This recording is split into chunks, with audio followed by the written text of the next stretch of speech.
Ladies and gentlemen, welcome to day 3 here at the 2023 CT1 WDF Lakeside World Championship. This is the home of World Darts. This is Lakeside!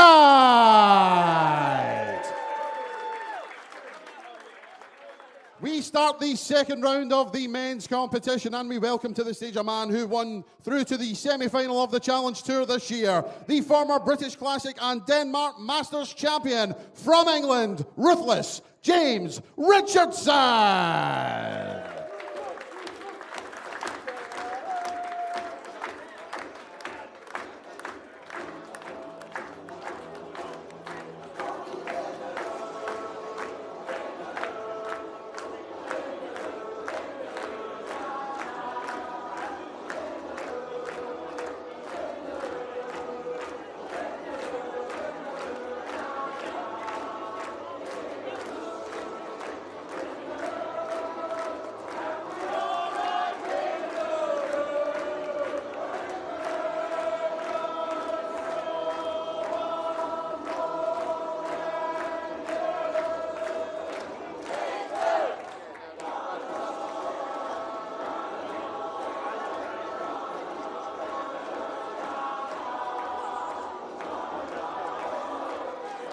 His opponent makes his long-awaited Lakeside World Championship debut. 3 times the Australian Grand Masters champion, the former World Trophy champion from Australia, Peter Machin.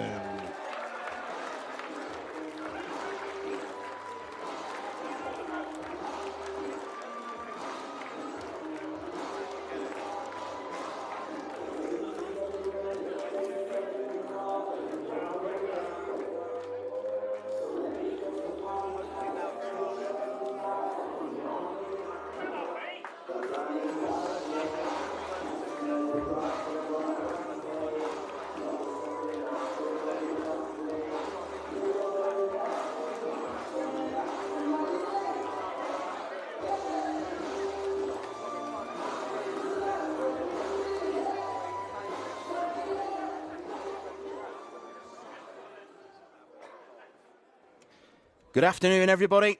Welcome along to day 3 of the Lakeside World Darts Championship. This is where the tournament really hots up. We've had 2 days of round 1 action, and now the big guns, the seeds, are coming out to play.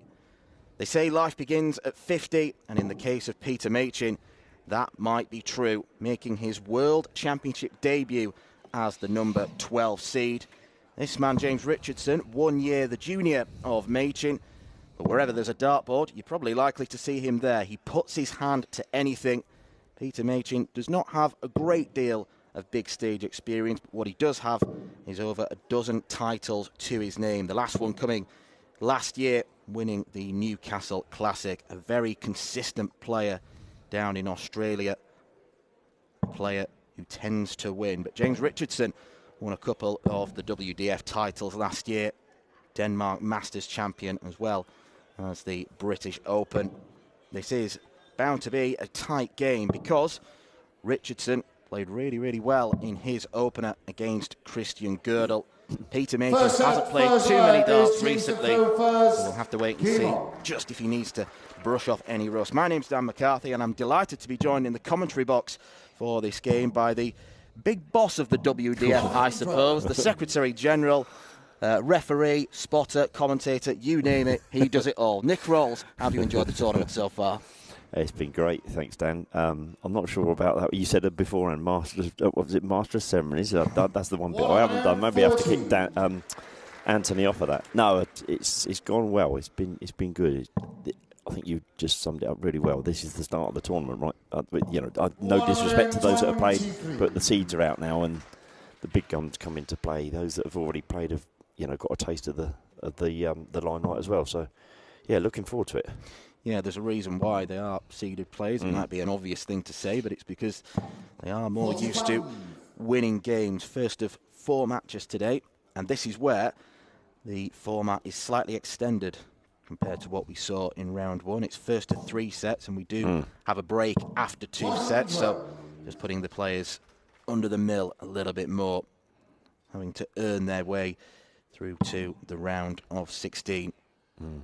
Contrasting styles in this game as well, isn't there, Peter's that little bit more deliberate and steady. You've commentated on a lot of games, and I've refereed a lot of games, and sometimes players have to just adjust, don't they? So James has got to adjust his game here a little bit. When that space between this throw and his next throw. Yeah, there's always, I suppose, an interesting psychological battle when you do get a contrast of styles. It's almost as if who's going to fall into each other's traps, if you like, who's going to be dragged into the rhythm of the opposing player. It's been a decent start, this, from Richardson. He should get himself at least one dart at a double. That was a loose one. Has to be treble 19 for double 10. And it's a very good start from James Richardson. Nice out to start. Only needs the one dart to tidy up.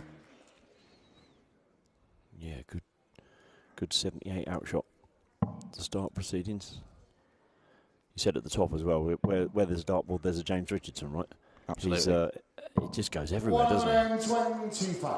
Yeah, he was competing in the Modus Super Series last week, played in Group A, so he had a full week of darts, dropped into Group B, and fortunately couldn't qualify for finals night.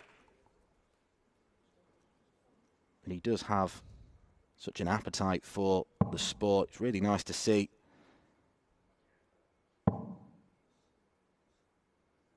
Peter hasn't played competitive darts for around about 3 months, so will be interesting to see just where his game actually is right now. No, definitely, and the Australian tour, I think, is something certainly I've learned over the last year or so, doing what I do with picking up all the results, etc. And you think, okay, why has Peter not played in that tour? And just the size of Australia, it's not quite like travelling. Our guys travel around Europe, or the European guys come over to the UK, etc. And it's an hour or 2 hours on a flight. For those guys, it's like 6-7 hours to get from one side of the country to the other, So it does make it difficult, and obviously the cost of things for those guys as well. Yeah, I think a three-hour journey by car in Australia, they consider that what we'd consider about 10 minutes here. Yeah, exactly that. Peter's got the advantage in this particular leg. Old standard way of going for 146. New way is the treble 19, isn't it?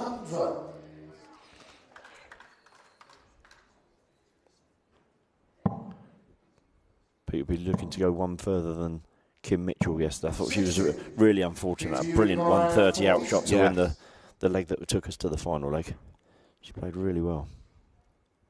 Yeah, it was a final set where we saw 5 consecutive breaks of throw. Right. But this is for a holder throw. Well, so 2 darts at doubles and 2 hits. Doubling masterclass so far. Yeah. And a Dutchman on the refereeing as well, Marco Meyer. Yeah, very multinational refereeing team we've got here this week. Yep. Right, I think all the guys are enjoying themselves as well. Good camaraderie between them. Yeah, it's all you can ask for. Yeah. Just a good laugh while you're working. Yeah, yeah. Yeah, that's a bit of a blocker for James, sort of sitting underneath the bed. So to move across a little bit. And his darts do stand to attention. Very deliberate with that first dart, Peter, isn't he? Yeah, the way that he almost twizzles the darts in his fingers. It's quite an unorthodox style. Several of those little prods forward before he releases the dart. James, a much speedier player. Nice. Did have the best average after the first day of play with just over 88, but that's since been bettered by Jarno Bottenberg, who was brilliant against Jamie Lewis, only giving the Welshman one leg, and then the extravagance of Leonard Gates against Brian Corbett. He'll certainly be one to watch. 100%. Yeah, very impressed with Leonard. And Jarno, so confident when he was speaking to him just before his game when he came up. He was really confident. James having a bit of a think here. Needs to go for the 25, I'd suggest. Good thinking. Good thinking. Always listen to Nick. That's the counting that makes you a referee. Yeah, that's it. That's the bit we're looking at. Not quite the same when you're watching Leonard Gates, I've got to be honest. Player who we could bracket as a spotter's nightmare. Absolutely, 100%. Another one of those for tops. 100.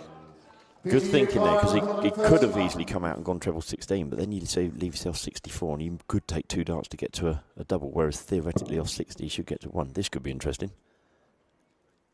Oh, went 57-28. Should be treble 10, I think. Oh, 2 out of 2. I'm going to retire now. It's a lovely setup from Peter, yeah, and it puts James under that's a bit of pressure.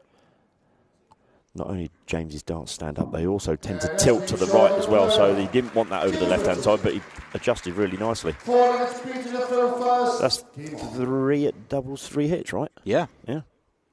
Perfection. No pressure, lads. Keep it going. First 180 incoming, perhaps. Oh, and that's why you do commentary, right? Absolutely. It's the dream team. Trouble is, the only way now for is down. 16. You can imagine that Peter would struggle more than most to hit 180s, because just thinking the same. Yeah. As we watch this dart landing the board, just look how thick and bulbous it is. However, is that there? I think it's just above you. No! Wow. I'll repeat, the seeds are here to play. And you're doing the comms on this, my friend. 141. Treble 20.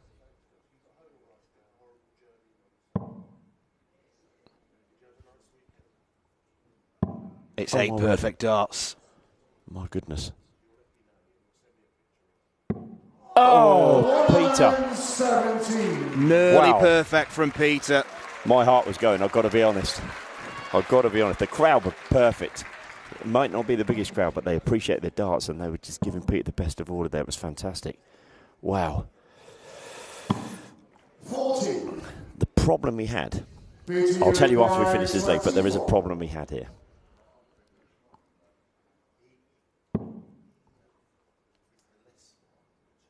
Still has the luxury of time. Doesn't need loads of it, though. Does pick out double 12. The problem was he had the referee from hell for 9 darts. Marco Meyer here. I think that's his 4th time where someone has missed the double 12. I think Marco will tell you later, but and of course we'll give him a bit of ribbing about it as well. It's Marco's fault, absolutely, obviously. 100%. 100%. But yeah, interesting. Isn't it? You said earlier about the fact that Peter hasn't played for 3 months. Well, 70. He's putting up a decent fight here. Do you know, typical as well. 3 legs where the doubles hit first dart, and the one we wanted. Yeah. You'd have swapped it round, right? 100. Yeah, I'm sure Peter would have loved to add his name to an exclusive club, a roll of honour of players who've hit 9 darters on this stage. But all of a sudden, there's a bit of lateral drift into the 5s. Yeah. 15. Sometimes how this sport goes.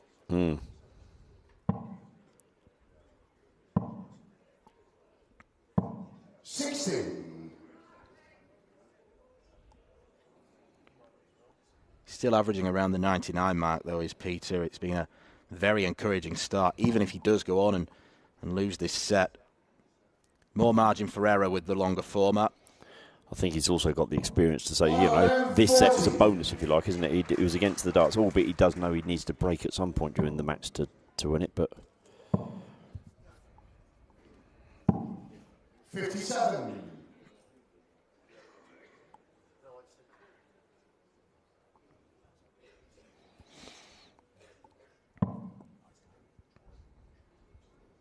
Big score here.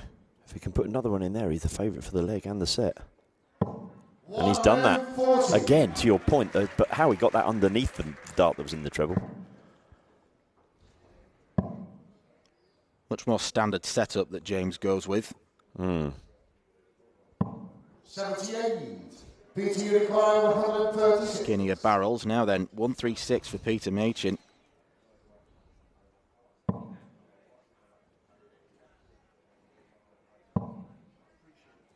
I think the other thing for Peter here is, I mean, if our hearts were racing, his heart's got to be racing as well. So to come back down off of that opportunity for a 9,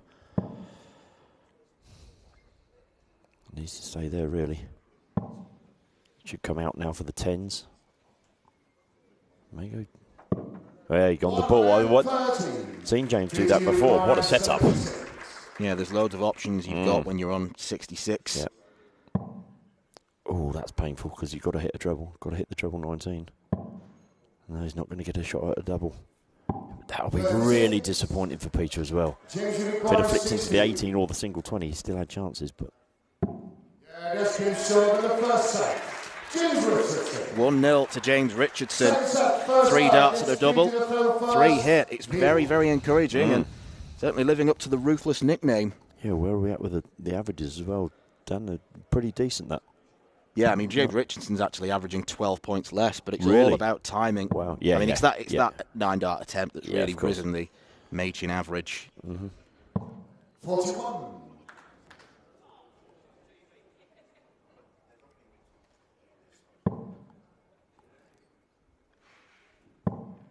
I've seen him average a ton before on the big stage, Peter Machin, in the quarterfinals of the World Trophy back in 2017 against the great Martin Adams.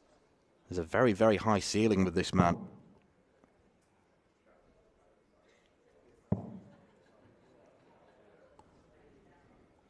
Got to admit, I really like his shirt. Nice and crisp. I like that sort of, what is it? Not a pattern. What's the word I'm looking for? On the back of his shirt, it's almost like a crest, isn't it? Yeah, like a print. Yeah. Maybe it's his family crest or something like that. I'll have to ask him later on. I should have asked him beforehand. I think my favourite shirt of the tournament so far is the Edwin Torbjornsson one, ET. ET on the back, yeah. Which, I've got to admit, it took me an embarrassingly long time to work out why that was on the shirt. It's his initials. That makes sense. I liked Makuru's. I thought that was quite different with the sort of denim-y look. Yeah, that's quite different. 77. James Richardson there giving himself a real talking to. Big Ipswich Town fan. James still talking to himself in the back. You can see him head down, chuntering away. Well, no wonder he's feeling good about life if he's a big Ipswich fan. Yeah. Won again at the weekend, didn't they? Yeah. Oh, that one's all right. That doesn't count. Drop darts can be picked up and thrown again. Yeah, the rule is only if it's a deliberate throwing action and it hits the floor. Exactly that.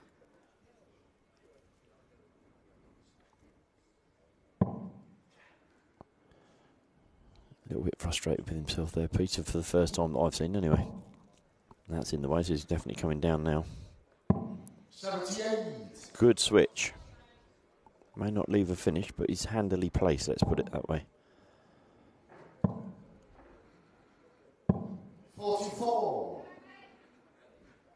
And he's not punished by Richardson. He did have the throw this leg, Peter, so he really should be looking to hold it. Sounds a very obvious comment, but there's that little bit of pressure on 59. when you've got the throw. For James, this is a free hit, if you like. Yeah, it'll feel like one of those annoying sets to lose because I don't know if he'll be the sort of player that focuses on stats or anything, but he'd look at the averages pure and simple and think, how on earth have I lost that? I feel it's an opportunity missed. This is for a hold. Yeah. Another one would leave double 7. Single leaves the ball. He went very safe. 88. He's just wayward. Horrible land as well, because he'd left himself double 17, which is nobody's favourite. Another single 20 for tops for James. Tops it is then for a breaker throw. Awkward though. He's got to get through the traffic. Oh, what a good dart that is. You said it's all about timing, and we're talking about the averages, and I know Russ Spray was here yesterday, and we were chatting about averages mean absolutely nothing. It's the W in the column at the end, but also your timing is exactly that. And that was timing. 140. Yeah, I think the word timing, the game I'd associate that with most in this tournament is not an Aussie, but a New Zealander, Johnny Tartar against Sean McDonald. Agreed, Averaged totally. 8 points less. Was it? But some of those shots that he landed at such key moments. Yep. 41. It was one of those games with Johnny had 3 or 4 180s, and you thought really going, but in between that, there wasn't. It was a bit. It was high or it was low, wasn't it? It wasn't a great. It wasn't consistent. I think it's probably the word I'm looking for. Yeah, he'll be back this evening. Takes on Northern Ireland's Barry Copeland. The daddy. And this evening is really tantalising because we've got the #1 seeds in both the men's and the women's draw. Andy Bartons takes on Sebastian Białecki in what should be a cracking encounter, but probably the star attraction of the whole week in Bo Greaves takes to the stage against Lorraine Hyde. Yep. Spoke to Bo yesterday. She's in good form. Looking forward to the chance to retain her title. But equally knowing that there's some performers out there, of which Lorraine is definitely one, that have got a game that if she's not on her A game, they've played on this stage before and have got the experience. And Lorraine's obviously played this year as well, which I do sometimes think that can help, for example, James Richardson. He didn't need to go the 11 and bull route. He's got plenty of time on his side. And this is where the game could quickly get away from Peter Maing, especially with how ruthless Richardson has been on the doubles. I saw what he did there. It's good. That's what you were commenting. Maybe not for long. Sorry, viewers. Tops it is then for a 2-0 lead in the second set. Down to 10s. Well, the first time he doesn't clean up first time of asking, but doesn't matter. Oh, right, okay. That was the first double he missed. Very studious Dan. I'm just looking over his shoulder at his notes here. He's got it all written down. Not sure the handwriting's the neatest, but no. As long as you can read it, it doesn't matter, does it? Yeah, all commentators have got their own little versions of notation, and some of them look like some of those ridiculous fonts you get on Microsoft Word. No idea what they're meant to be saying. 60. Yeah, I think Peter needs to win this leg, not only to stay in the set, but almost to stop the rot. Sounds really strange that he's only lost 3 legs on the trot, having lost the last leg of the first set as well. But as you said, he can run away very quickly, especially with a player of James's pace as well. I sometimes find with James, and I think he'll be the first to admit it as well, is the concentration level. You saw how pumped he was in that first set. Then he can just occasionally, in my opinion, just drop off a little bit and his mind disappears. I said to him after his first game, what did you stay up there? You just wanted the airtime, or what was it? Because he could, I think, if I'm not wrong, he had 5 match starts before he won his match in that first round game. Yeah, I saw a lot of him at Modus last week when he failed to get through to the Saturday night. And one thing that plagued his game in the days I was watching him, missed big numbers, which really, as a dart player, is a cardinal sin. Yeah, absolutely. Going down 137 to leave 116, which would be a nice leave. 275 could see James using the bull last start if he hits a treble here, or it shouldn't see him using the bull. Let's put it that way. Yep. Unless this one goes straight in the treble as well, he should be looking at the bull. I think he is. 82. Right thinking, wrong execution.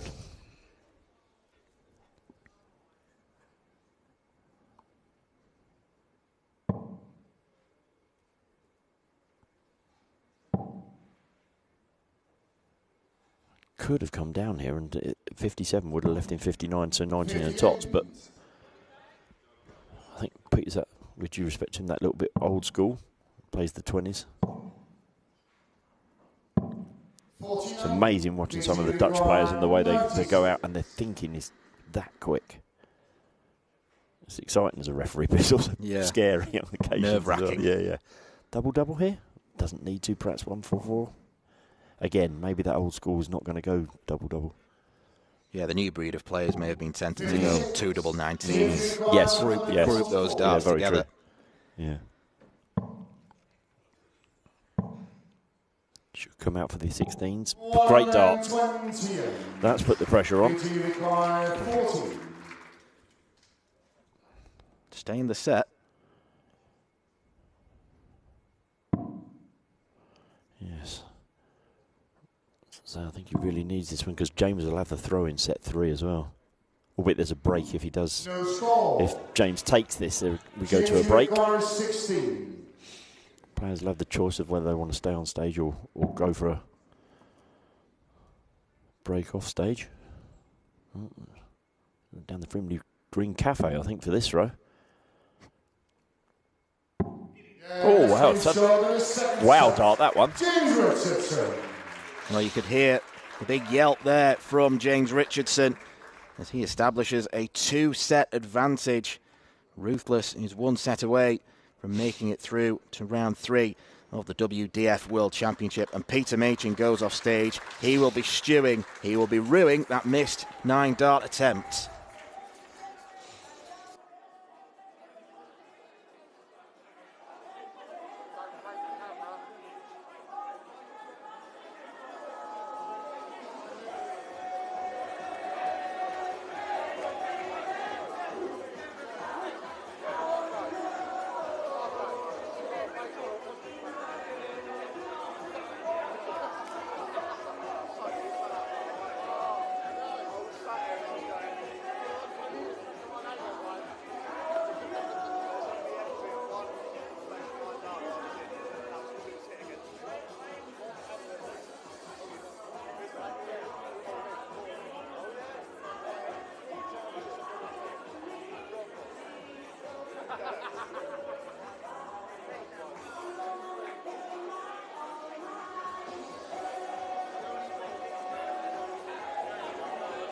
This program is brought to you by Benji Marine Engine Repair and Trading, specialized in Wärtsilä engines with a 24-hour-a-day, high-quality, worldwide service.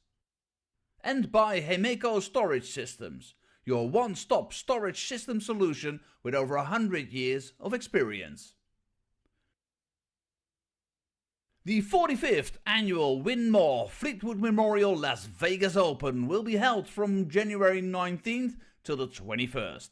Sin City welcomes you to come and play in the entertainment capital of the world. Both men's and women's champions will win places at the 2024 WDF World Championships. The Romanian Darts Festival is from January the 26th till January the 28th. Come join the party in Bucharest. Register to play by Wednesday the 24th of January. The Toto Dutch Open Darts is held from February 1st till February 4th. Registration is open until January the 16th. The Toto Dutch Open Darts is by far the largest darts party in the world that you should not miss. And the men's and women's champions go to the Lakeside in December 2024. The Swiss Open and Helvetia Open tournaments are held from May 31st till June the 2nd. One of the longest running tournaments in Europe invites you to join them in the most beautiful surroundings you'll find in Europe. The Swedish Open and Masters is held from August 16th till 18th. A popular tournament for many of Europe's best aerosmiths. For more information on each of these tournaments, go to the link in the description. A special thank you to our tournament sponsors Winmau, A&G Travel Group, iDarts, Dart Connect, CT1 and Quiff.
Welcome back to Lakeside then, where James Richardson has established a comfortable 2-0 set advantage against Peter Machin.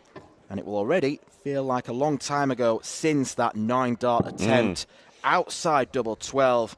If he'd have landed that, he'd have joined a very, very exclusive club. He'd have literally doubled the membership, because Paul Lim is still the only man to have hit a 9-darter in the World Championship on this stage. That was back in 1990 against Jack McKenna, so it would have been a momentous souvenir for Peter Machin to take home with him. But as it transpires, he didn't hit it. He's got an awful lot of work to do to advance into round 3. And James Richardson is looking very, very comfortable right now, Nick. It certainly is. His doubling, as you've said, all the way through has been really good. I think he's missed 1, 2, 3 darts at doubles, yeah.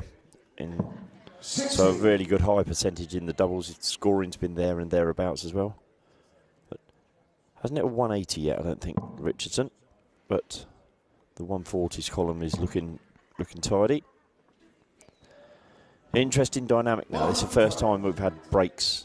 We didn't have breaks during the weekend games because it's quick fire best of 3 sets, just on and off. I said he hadn't hit a 180. Oh, James. But yeah, so what do the players do now? They go back, have a bit of a drink. For James, it's carry on doing what I'm doing, keep in the zone. But for Peter, what's you thinking? It's just got to, how do I adjust the balance there? Yeah, I suppose players can approach breaks in different ways. Some would prefer the break, some wouldn't. I'd imagine James Richardson would have preferred not to have the break. He'd have just wanted to motor on. Whereas for Peter, it may have come at the right time. He can just go into the players' room, go and maybe chuck a few darts on the practice board in there, get himself ready to come back here and just recalibrate those thoughts. I think in his mind, he's just got to think, at least in the first set, I showed a lot of promise with the missed dart at double 12. He was well in the game, but Richardson has wrestled control. Yeah, that first break at the start of the second set is what's turned this game around, really, hasn't it? We were saying how close the first set was, and it was, in fact, Peter had a small chance in that 5th leg of the first set to actually nick the set. A couple of lower scores, and James punished him with, again, 1 dart at a double. I'm well in front in this leg as well. Didn't need to take any risks with the double-double.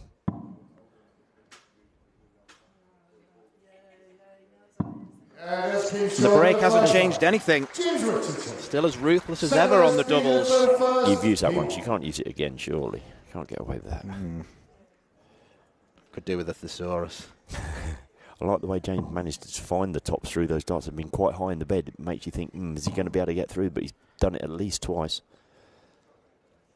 Yeah, 80 is one of those checkouts that's either quite straightforward or difficult, depending on how your darts behave and how they land in the board. And James's are pretty tall, and they're quite long darts as well, which probably doesn't help. They don't go quite as tall as some other players. They are still, I 100% agree with you. It is dangerous, but 1 or 2 players I've heard them say that's why I go 16s. I'm not a dart player, and if you saw me play darts, you wouldn't want me having darts in my hand because it'd be more of a lethal weapon than something that's going to score a decent score on a dartboard. But for me, you have to go 20s on the 80 because that you don't need to hit a treble. Simple as that. Yeah, if you get me a set of darts, you probably need to get me a tube of polyfill as well for the walls. So it's no good us pairing up when we have the referees challenge it later in the week. Well, you can say at least you're a former Dutch Open participant. Not for long. Should see James coming down here on 265. Yeah, down for the 19s. It could go up here because 160. Okay, so no, he has stayed down. There we go. 95 would have left the 170. 133 still leaves in a champagne shot of 132. Not that he necessarily needs to go for it unless Peter hits a really big score here. Yeah, you mentioned a few moments ago the 180 column is blank for Richardson, but he is chipping away because he's finding the treble 2 darts out of 3, and that's a very, very good formula for success. Really good play here from James. I'd love to see. I think I really like the 132 finish, ball, double 16, or even if it's ball 42 tops. I'd love those top finishes. but sensible darts there. Didn't need to go for it because Pete's back on 225. Well, the World Championship dream is turning into a bit of a nightmare for Peter Maing, because he's staring down the barrel. He certainly is. I think that's 2 in, though. He could put some pressure on here. 140, change required 32. James Richardson is 1 leg away from a place in round 3. His doubling's been fantastic, and he's going to be really chuffed with that. You know, his interview will just concentrate on his slow cooker. James Richardson's got a slow cooker that he brings with him to Lakeside. Yeah, is he cooking Vindaloo in it? Hey, very good. It probably is, actually. He did apparently. I wasn't there when he did it early in the week, but at Modus he did bring a big pot of Vindaloo for some of the crew to have, and I don't know if any of them could handle it. I don't know what the spice level was like. If it is a Vindaloo, it's probably only for the brave-hearted. 2 in for Peter again. 140. Capitalised on James's treble-less visit. It's a tough section of the draw, this, because the winner will face either the number 5 seed, Wesley Pleisier, who we know is a very, very impressive player, or Rhys Colley, who I was particularly impressed with in his victory against Dave Prince. That is a really decent game, that one as well. I'm a big fan of Wesley's. I'm going to be honest and say I didn't really know him until we went to the World Masters. And obviously, he won it. So, of course, I know him now. Definitely knew him after that. A nice guy as well, really nice guy. And, you know, his darts have just taken off in the last 12 to 18 months as well.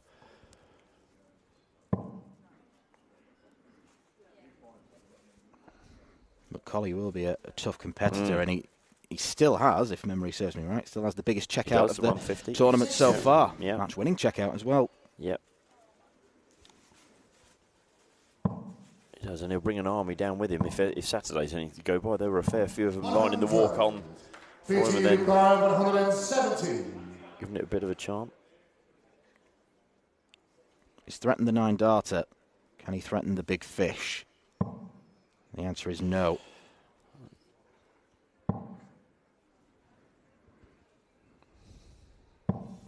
Oh, and that's let James in here, as you said, just this 1 leg away. Could be 3 darts away. 2 trebles and a double 14. Won't be this visit. Good saving dart there as well. 62 remaining. Here we go.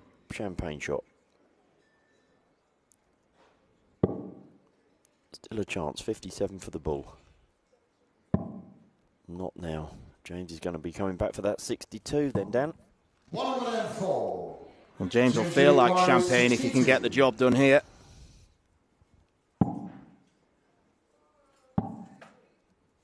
Tops for the match. 42. Pity required 28. Small note in the column that says missed double. There aren't many notes on that under James's name. Awkward double 7 for Peter. Horrible, horrible double. 14. Horrible double in itself. With the second dart, how strong do you go for it? Because you could hit a single 7 and blow your 3rd dart. But equally, why miss a dart? Why waste a dart? Wow. James Richardson is through to round 3 of the Lakeside WDF World Championship after a real masterclass on the doubles. Maybe not in that last leg. That was where he was at his most profligate. But other than that, he was absolutely brilliant on the outer ring. Peter Maing nearly gave us a slice of history in the early stages, but unfortunately, he faltered away quite badly. It was 7 straight legs for ruthless James Richardson, who's laid down a serious marker. He'll face either Wesley Pleisier or Rhys Colley in the next round. Coming up after this short break, we return to the Women's Championship, where we see our first seed, Anka Zilstra. She plays the American Paula Murphy.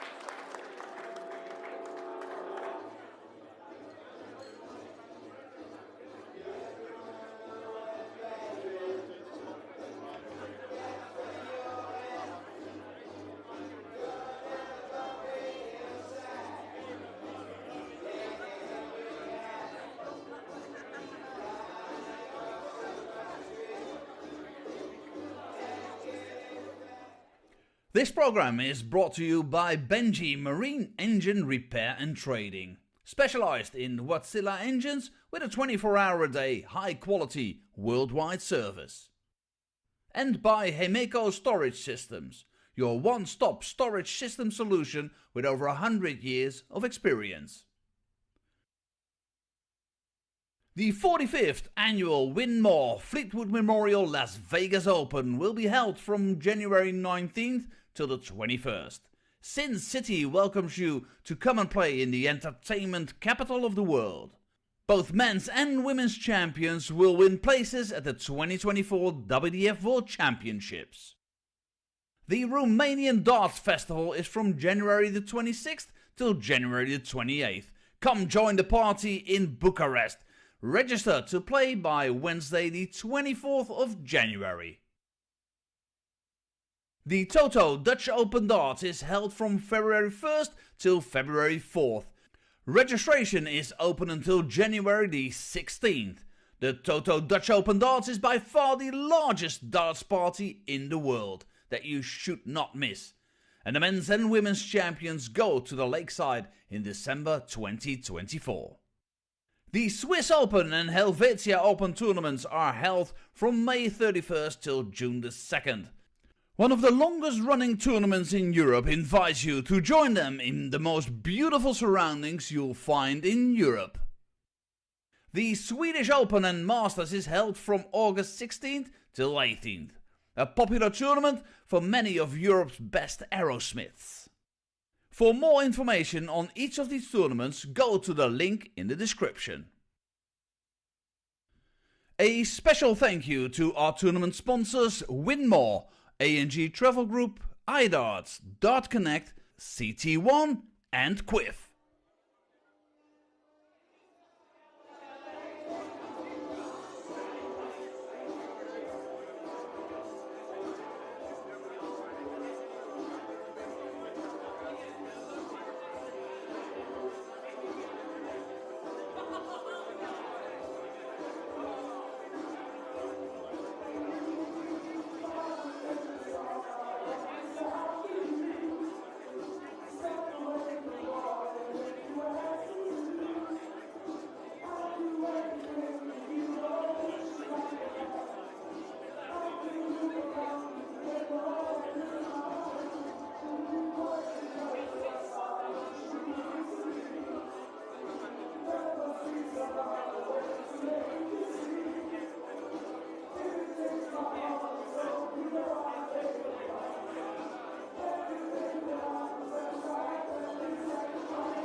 Ladies and gentlemen, we now turn our attention to the women's competition here at the 2023 CT1 WDF Lakeside World Championship.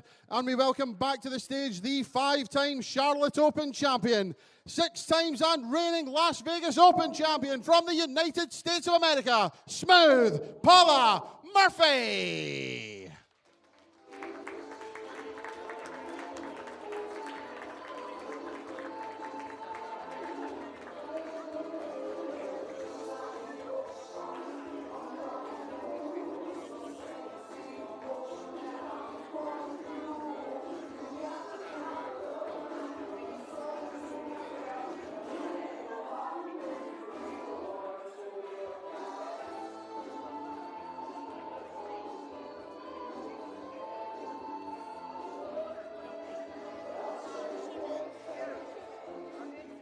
Her opponent takes part in her 5th Lakeside World Championship, the former Denmark Open, Malta Masters and Swiss Open champion from the Netherlands, the Phoenix, Anka Zilstra.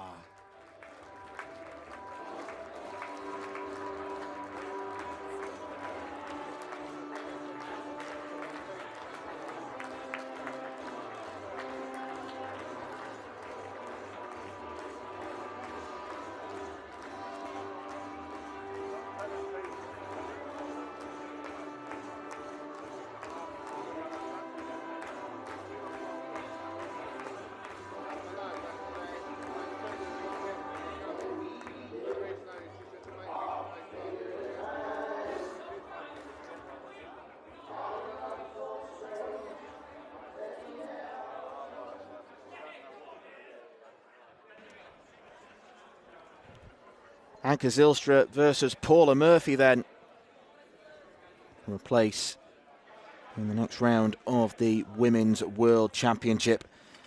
You may have noticed that Anka slightly hobbled during that walk-on. She was, as I was told by Andrew Sinclair, who you'll have heard in the commentary box at certain points this week, she was involved in a car accident only a matter of a few weeks ago. She does have a crutch with her, but she's decided to soldier on without. So we'll have to wait and see just how badly that affects her. A fine player on her day, winner of 3 WDF titles in the last 3 years, a Denmark Open winner, Swiss Open and Malta Masters. That was her most recent triumph. And she comes up against the American Paula Murphy, who, regardless of what happens, will go home having secured a place in the history books, because at the age of 67, she became the oldest player to win on this stage. And it was a fabulous performance against Almudena Fajardo, the young Spaniard. Some real redemption for her, because she performed pretty badly on this stage last year, averaging only 53. She added 20 points onto that average. And if we are just purely looking at averages, she was the highest performing lady player we've had so far this week. So she might look at this game and feel she's in a good position given the ailments of her opponents. Winner of this will face the winner of Bo Greaves or Lorraine Hyde in the quarterfinals. First set, first leg. It's Anka to It throw will be first. Anka to get things going for us. A player who is looking for her first win on the Lakeside stage for 7 years now. It's been a bit of a cursed ground for her. First round losses in 2017 and 2018 to Lorraine Winstanley and Anastasia Dobromoslova respectively. And then last year she entered this competition at the same stage, losing out to Priscilla Steenbergen. And this is a real quirk of Paula's. She tends to start legs on the treble 19. And what she successfully did against Almudena was find at least one of those darts in the treble on the majority of occasion. Gave her a great base to work upon.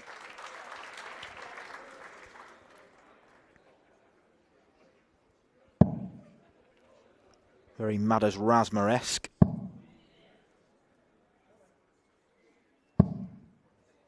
.47.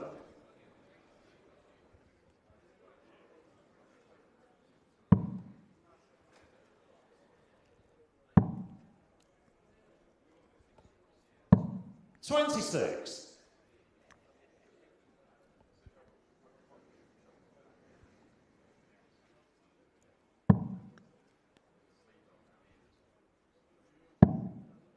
Anka's reached several quarter-finals this year. British Open, British Classic, Antwerp Open, Belgium Open.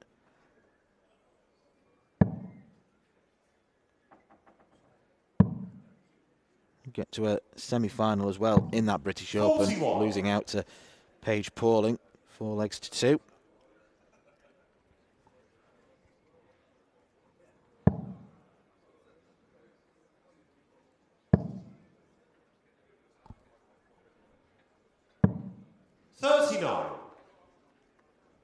Paul has not yet found a range.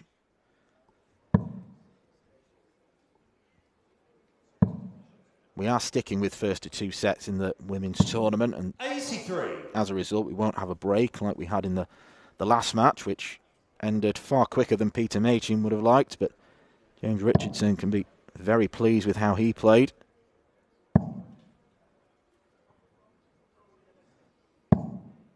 $95. Anka, you require It's better. 130. Good grouping, but Anka's got plenty of time to take out this 113.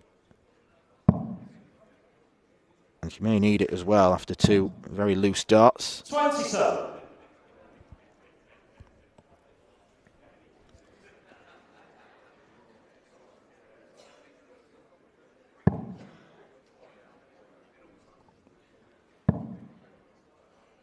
Even on a score like 216, where it probably makes more logical sense to start on the 20, she's so comfortable on the 19, she'd rather stick there.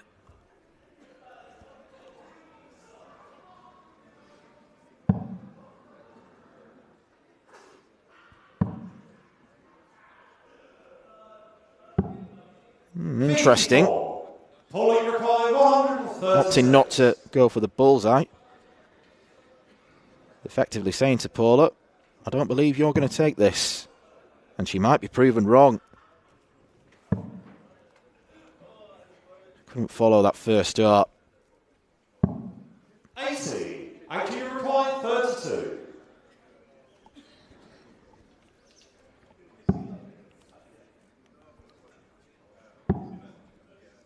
Cross for double 4. 28. Well, this leg could have been wrapped up a few visits ago.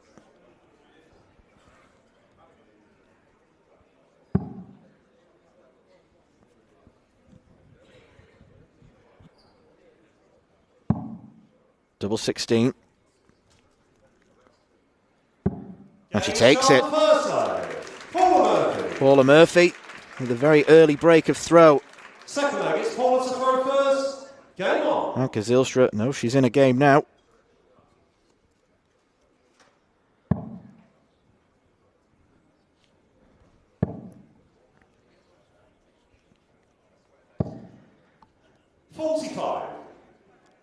She's a player who has hoovered titles up on the North America circuit. Just the 48 WDF titles in total. 60.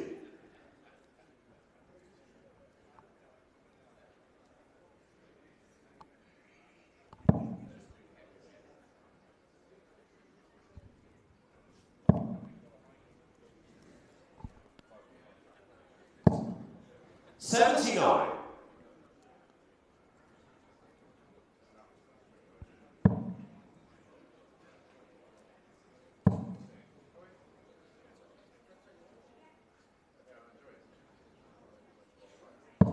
$41.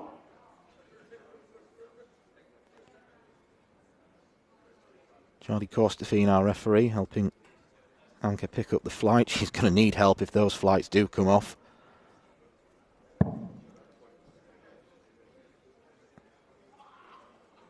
It looks like it's going to be an uncomfortable game for Anka.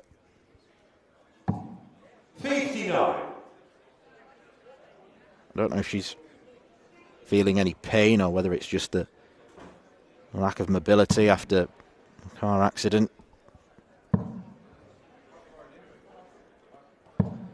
$60.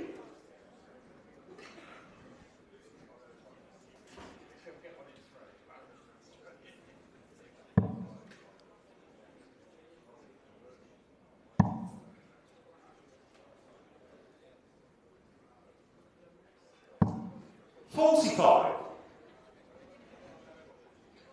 Paula, one of several players we've seen this week who's opting to wear a skin on a throwing arm 81. underneath a shirt. Muscle compression, or to give her a little bit extra.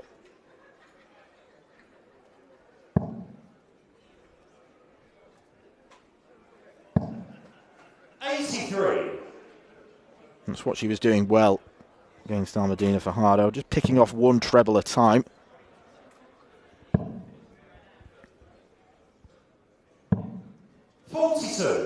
Best averages we've seen from the women so far have been in the low to mid 70s, so if you can pick off one big treble a go, you are going to give yourself a chance.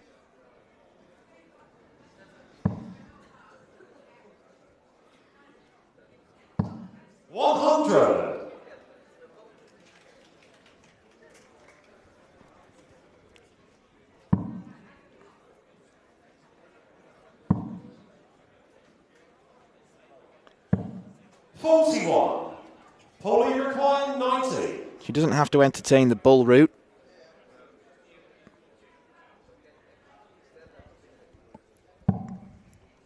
And she doesn't.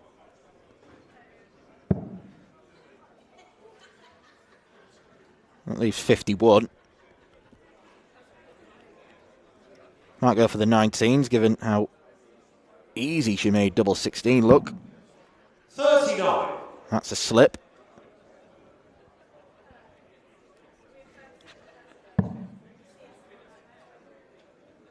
Well, she'll be left a little bit red-faced after that, but might not ultimately matter. 41. Polly required 51.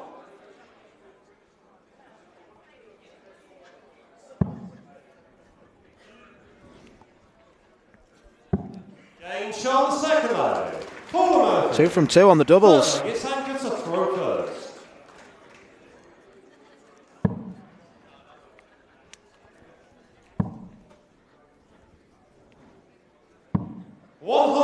Speaking to our American friend Buddy in the practice room, part of the WDF staff here this week, he's saying that she's seen Paula Murphy, when left on 70, go double 19, double 16 before. 17.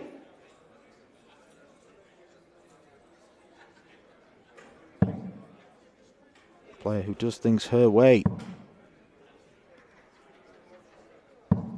81.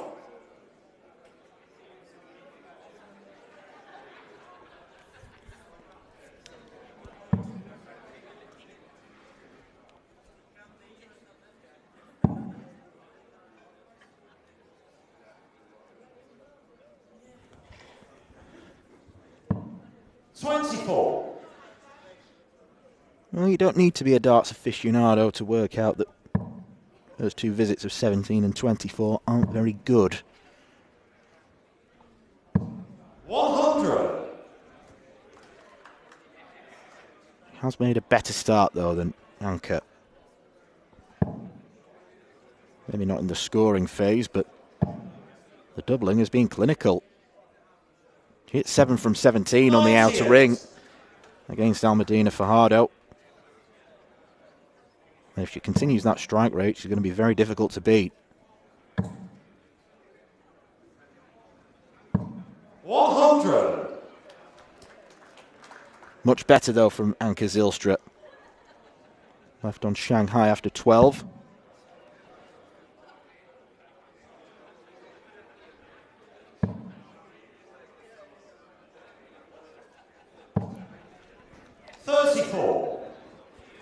And you require 120.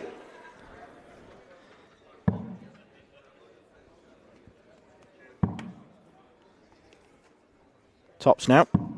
100.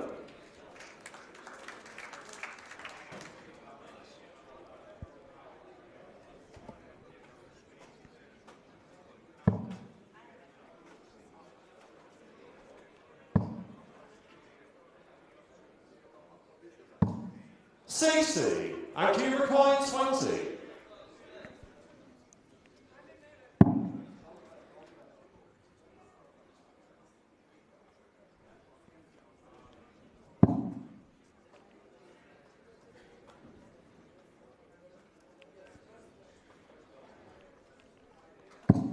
No score. Still she waits for her first leg.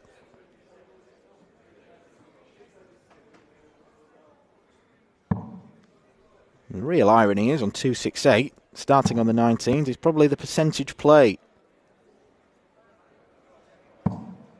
60. And you require 20.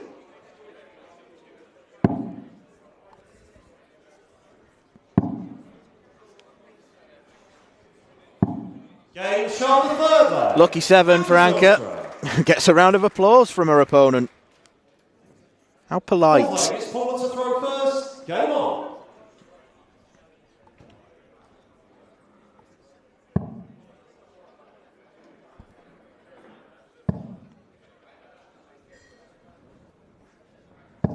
$133.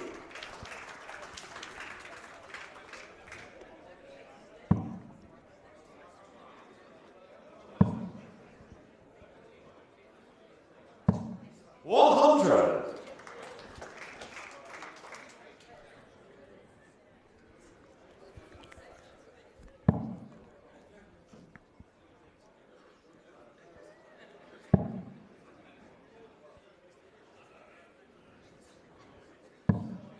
$30.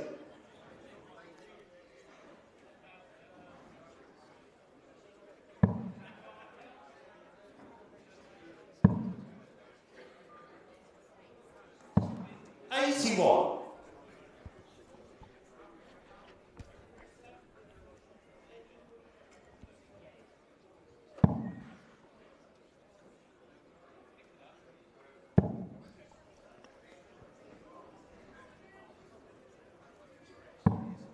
$46.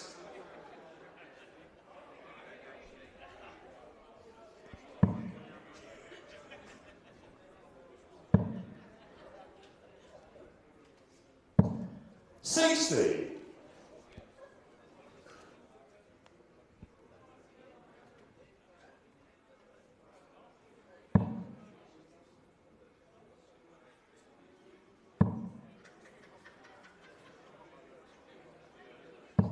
$100. Does feel like a coin flip at the moment, which way Paula's going to start, whether it is on the 19s or the 20s.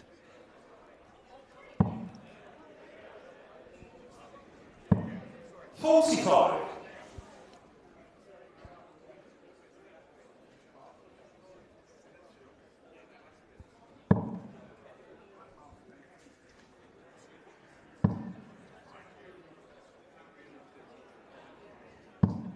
$41. This goes astray and leaves herself a very tricky outshot.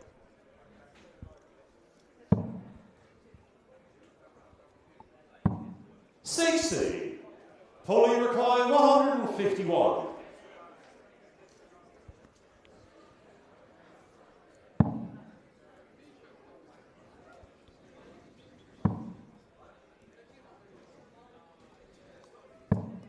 $57. And key required $155. Well, a couple of treble 17s after that first start landed above could have left her a favourite double 16.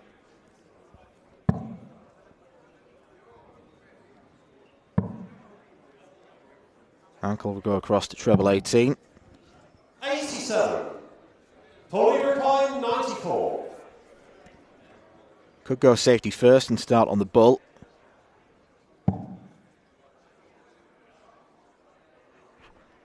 That leaves 82.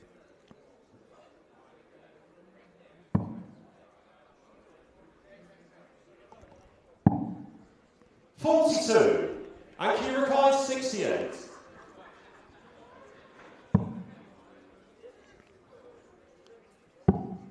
One dart at double 16.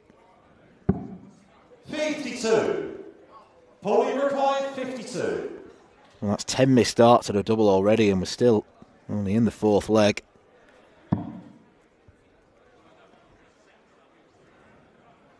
Double 6.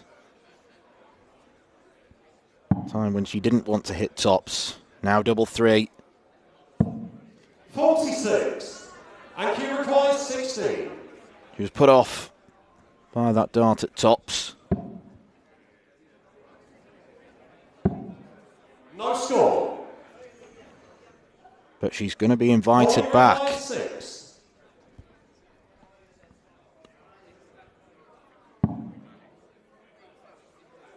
She's gone for the split. Game shot on the first set. Paula Murphy. And it is a first set for Paula Murphy. Second set, first leg. It's Paula to throw first. Game on.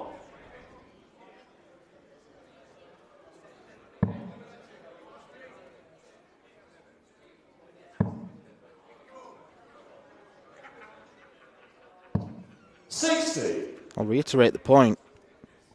He's making the spotter earn his money.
Treble's still a lead anchor.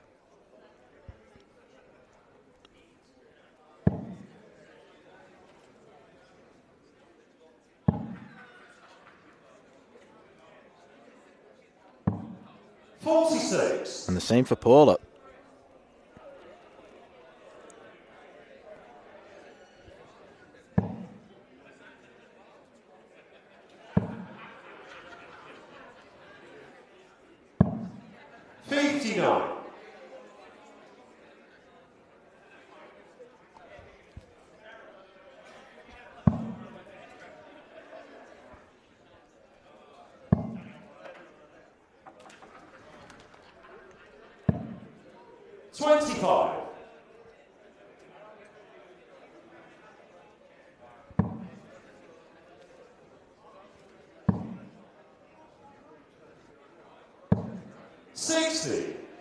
Both players having a treble-less mare of a leg.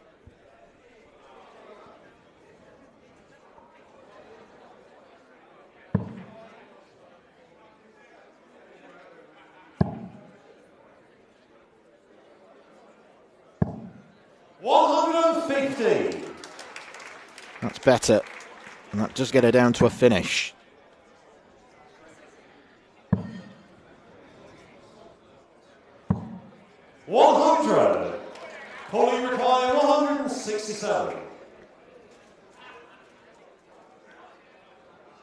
Start on treble 19.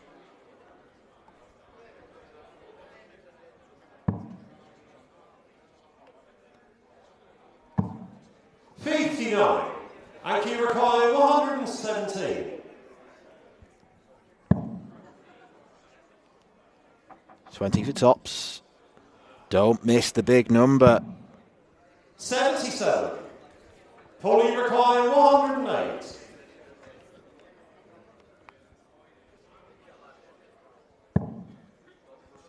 This is a finish that should logically suit her.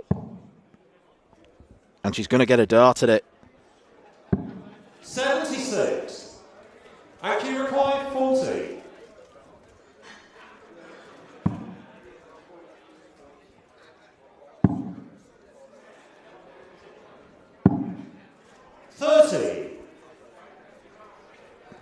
Pauline required 32. She's labouring around the stage.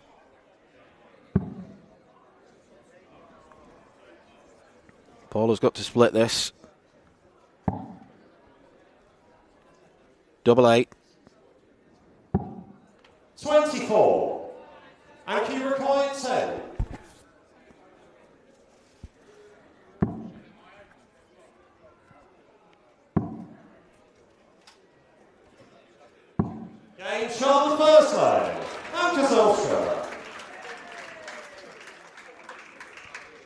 once again.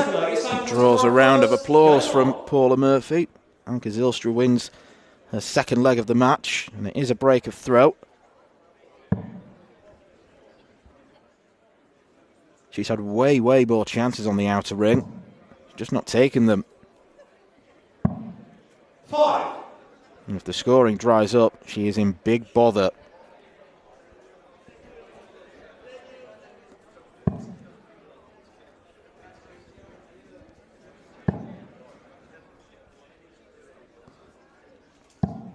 $95.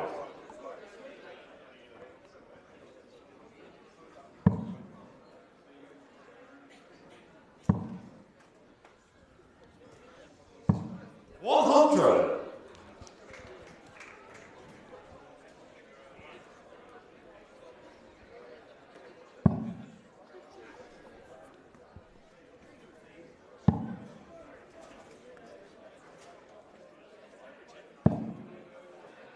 $25.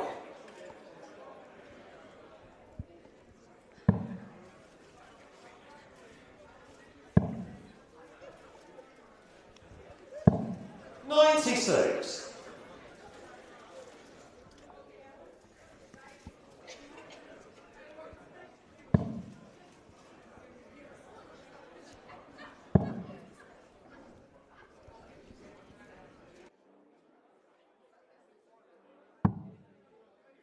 $15.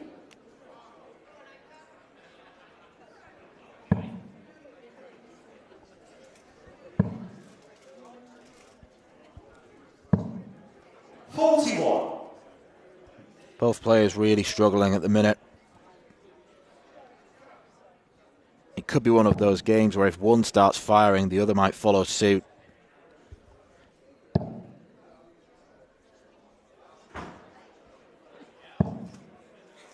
$97.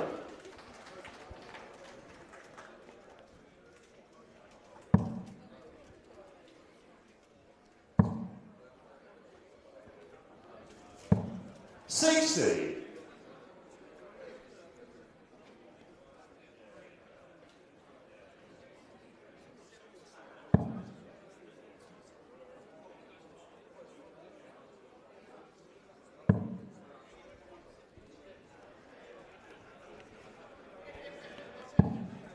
$39.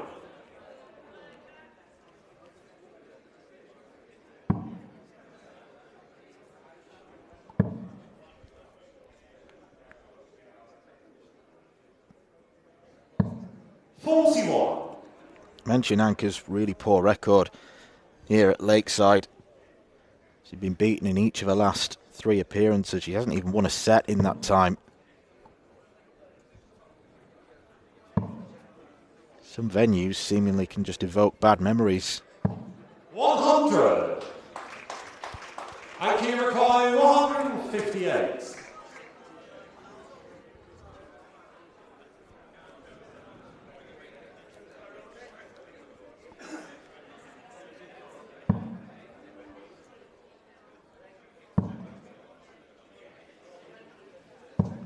$100.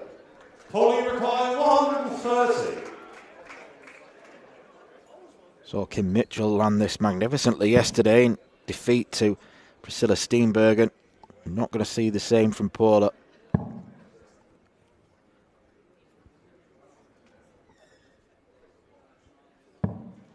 $80. Anke Rakai, 58.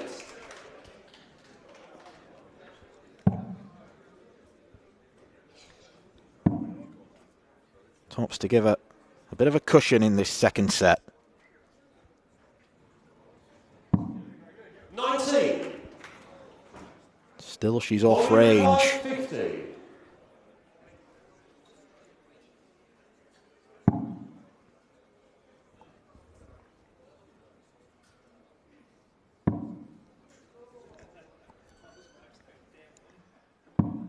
$30. Anke Rakai, 39.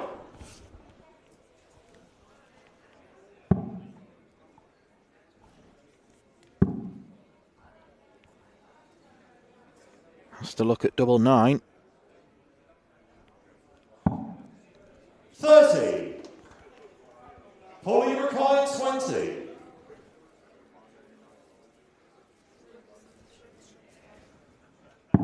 Game shown second leg. Well, there's been very little wrong with the doubling from Paula Murphy. Third leg, it's Paula to throw first. Game on. Even looking at the legs that Anke Zilstra has won, she needed 7 and then 6 darts at a double to finally complete the job.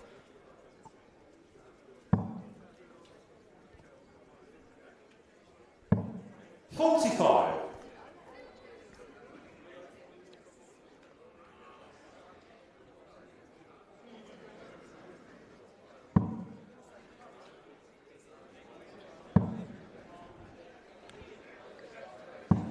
$60.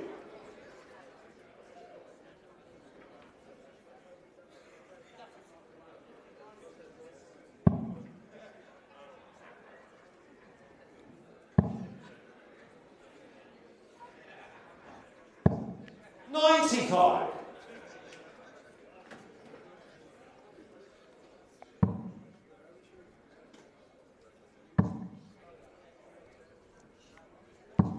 $60.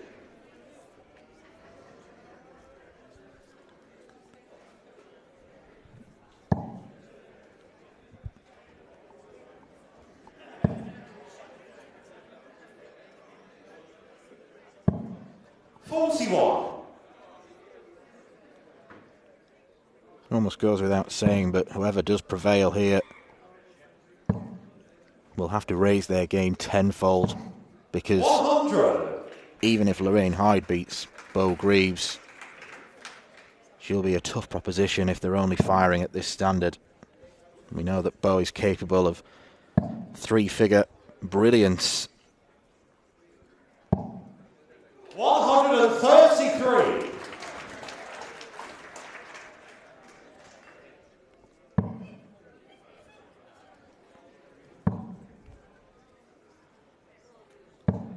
$60.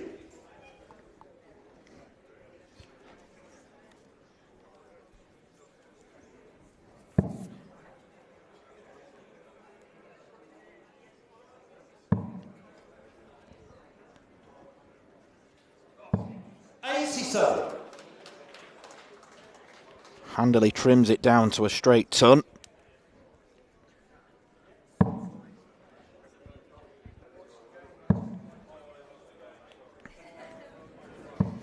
$100. Pulley required 100.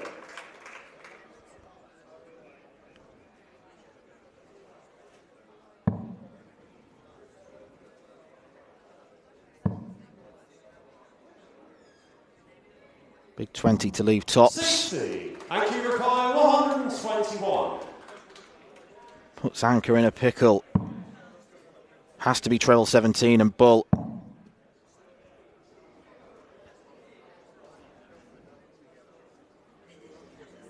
Can she push the button? No, she can't. 77. Pulley required 40.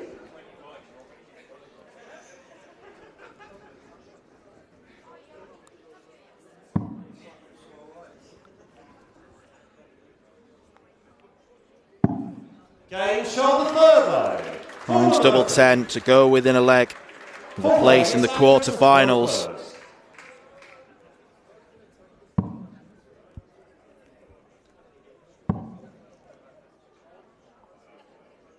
It would be huge for her.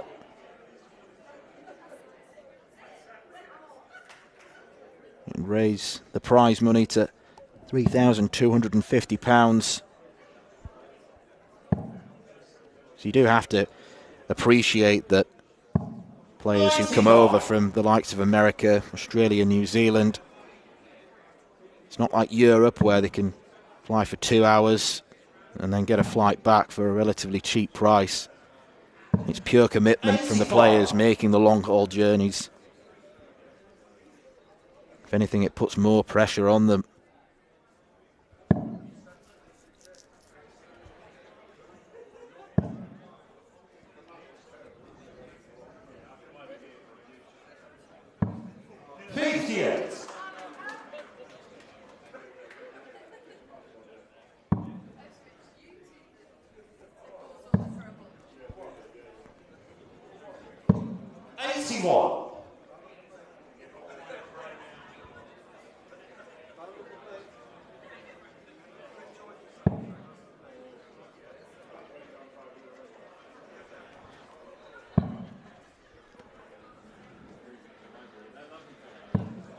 46.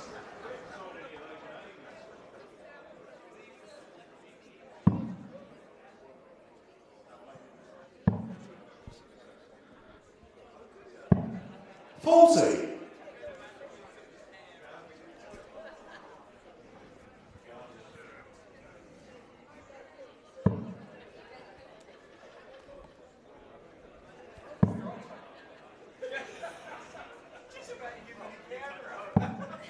100.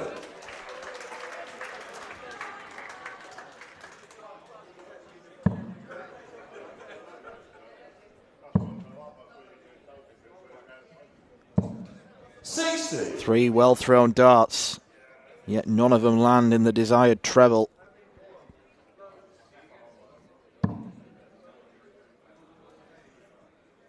Time is ticking on Anke Zilstra's Lakeside hopes. 42. Anke require 150.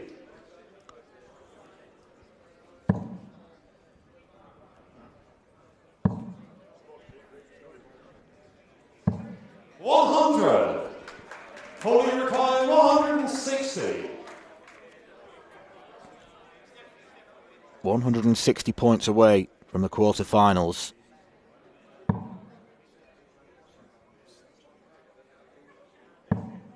Millimetres away, but a ton would put big pressure on. 100. That's what she gets. Anke require 50.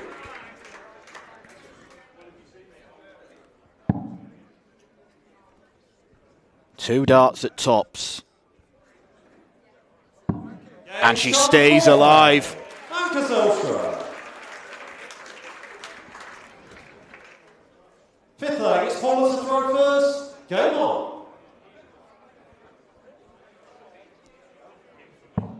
It is a vital next 3 or 4 minutes.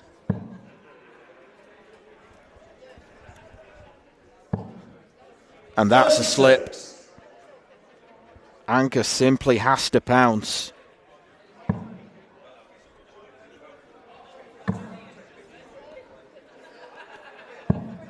$59.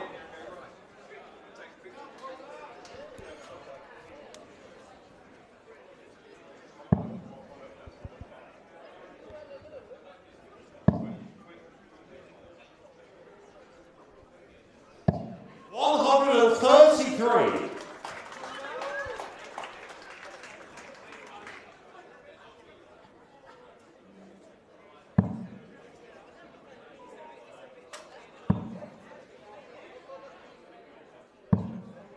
$43.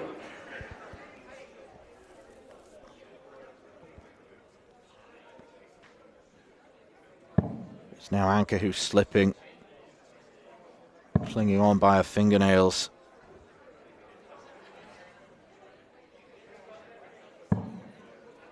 $27.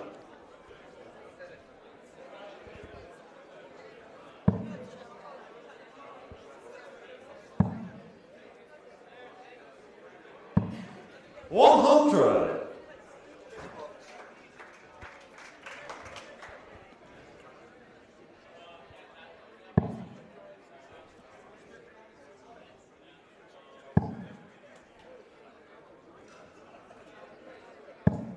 $95.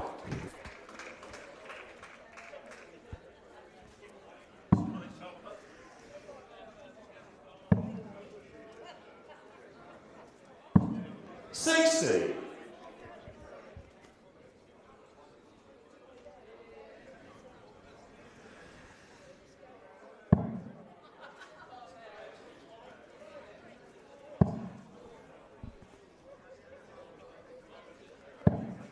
$57.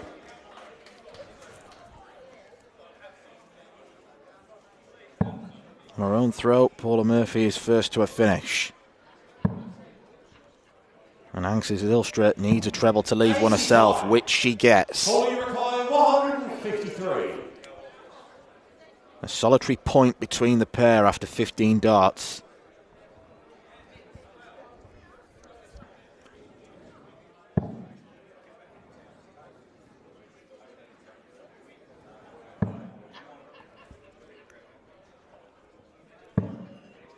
59. And you require 154.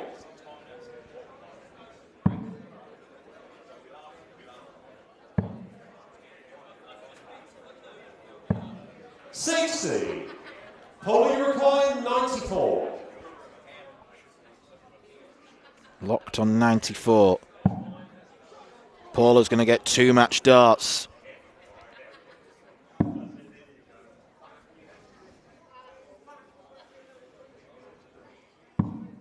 And she misses both of them. And you require 94.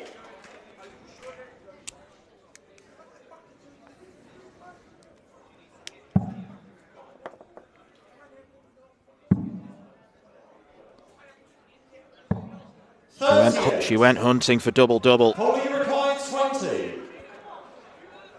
In the end, offered herself no chance.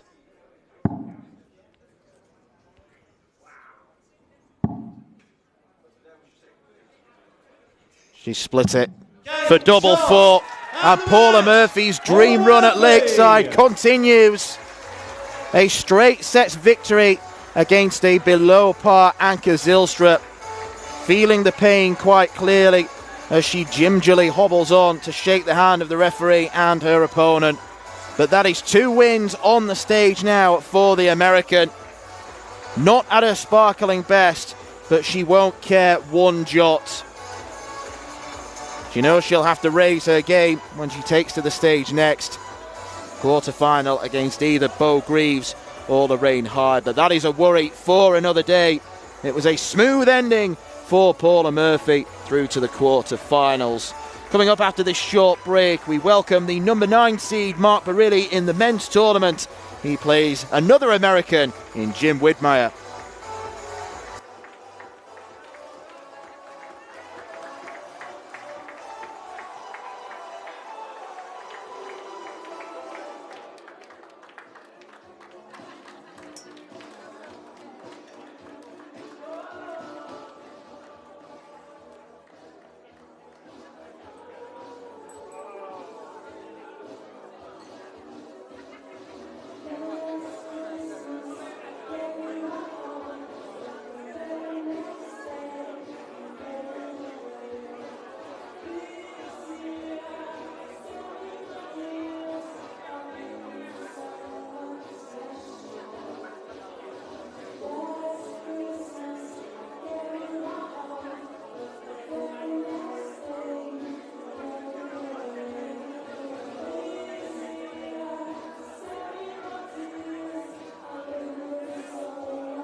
This program is brought to you by Benji Marine Engine Repair and Trading, specialized in Wärtsilä engines with a 24-hour-a-day, high-quality, worldwide service.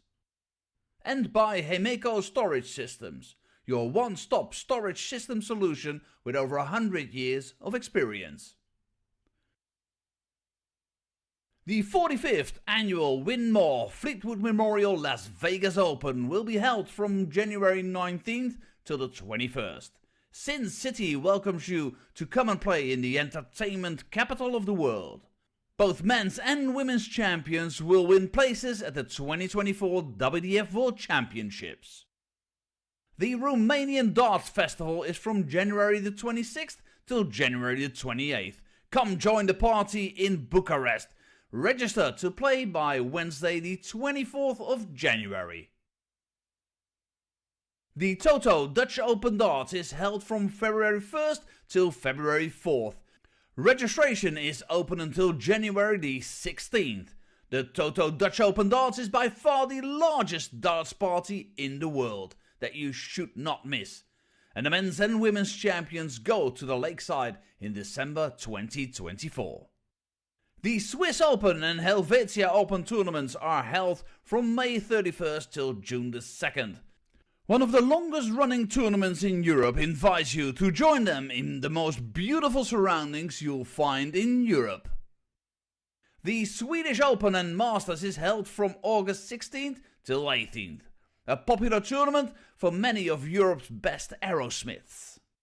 For more information on each of these tournaments, go to the link in the description.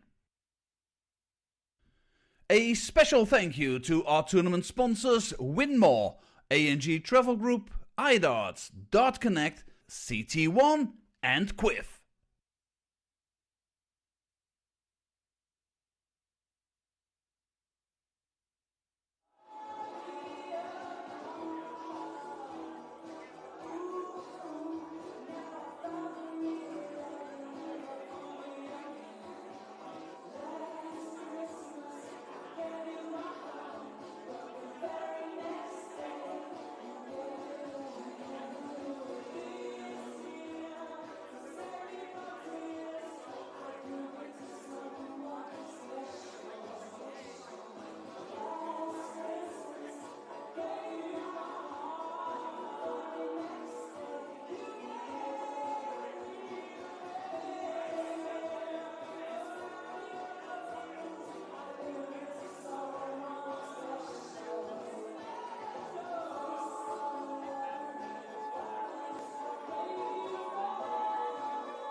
Ladies and gentlemen, we now return to the men's competition here at the 2023 CT1 WDF Lakeside World Championship.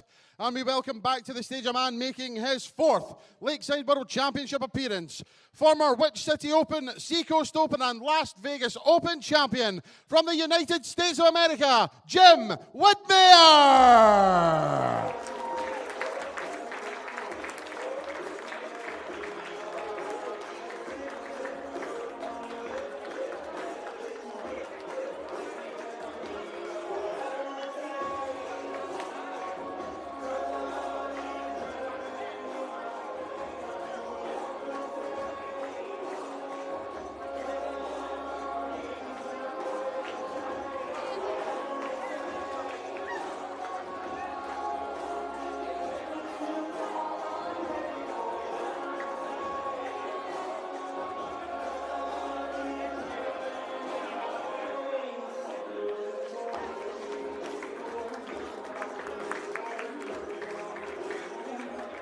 His opponent is this year's Iceland Open and Malta Masters finalist, the former Granite City Open and Hungarian Classic champion from Scotland, Sparky Mark Burrill.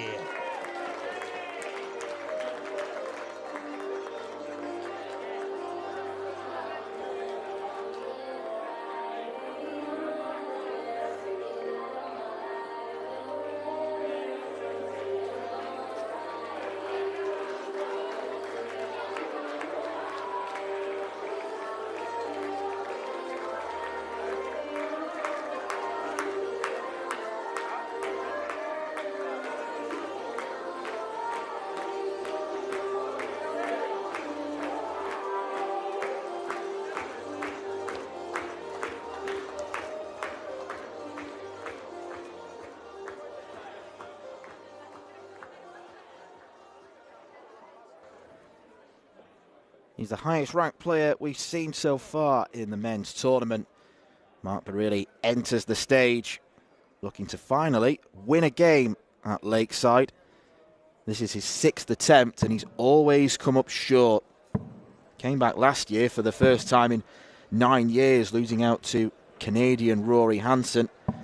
But the reason why he's here, and the reason why he is a seed, is because of his consistency on tour. Perennial quarter-finalist, semi-finalist, and as our MC Anthony Dundas referenced, finalist as well. Lost out to Jelle Klassen in the final of the Malta Masters. That was about a month ago now. So he comes into this tournament on some really good form. A rarity in that he's a darts player who opts to go for long sleeves. I don't quite know what the benefit of that is, but each to their own. As for Jim Whitmire, we've seen his darts in action twice because Liam Maindel-Lawrence borrowed them for his game against Mike Gillett. But Whitmire got the job done against Hungarian qualifier Patrick Kovac. He certainly had some tough draws on this stage in the past, losing out to Stephen Bunting in 2014, Martin Adams in 2015, Nigel Hayden 4 years ago. Another even game is in prospect, you feel. 99. Both players vastly experienced, but we've never met each other before, so there's nothing that we can base our predictions on in that regard. Mark Burrill does what he wants. Walks around the other way. 140.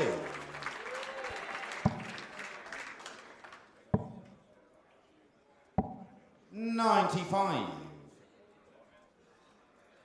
He does it the right way this time. The bulk of his ranking points come from a final appearance at the Dutch Open, start of last year. And once again, it was Jelle Klassen who got the better of him. 3-0 win in sets.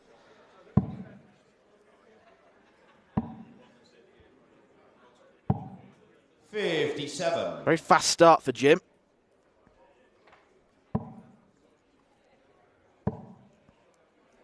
Winner of this takes on the winner of our first match this evening, Barry Copeland or Johnny Tarter.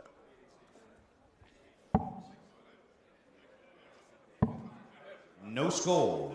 Oh, an early slip.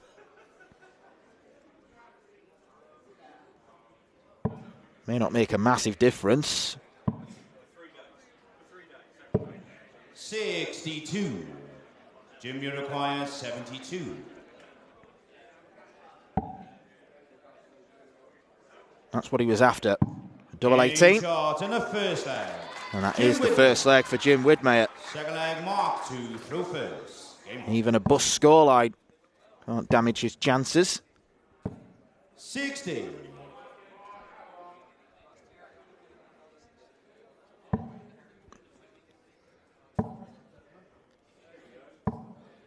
$100. Nicknamed Captain America. Won 16 WDF titles in his career.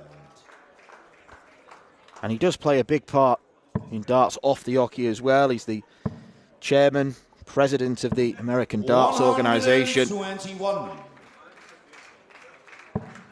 And with that, I suppose, comes the pressure of trying to unearth the next darting superstars from that part of the world. 60.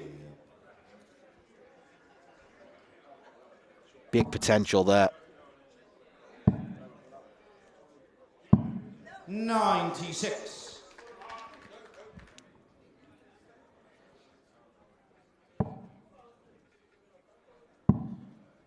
Had plenty of Scottish representation 56. at this World Championship.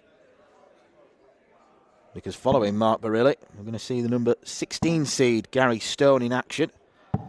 94.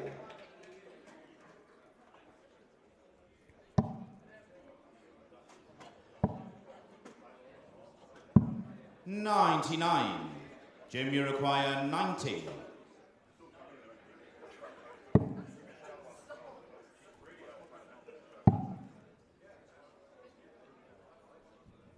Bullseye. 65. Mark, you require 126. Not that I'd like to tell players how they should play the game, but I'm not a fan of that route. There's always a chance you can obscure the bullseye, and it's difficult enough being the 88. smallest target on the board. Jim, you require 25. Correction, 86.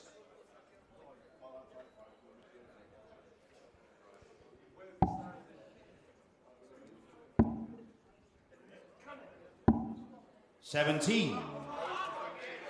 Mark, you require 40. Chance for Mark. First dart at a double is missed. As is the second. 30. As is the third. Jim, you require 8.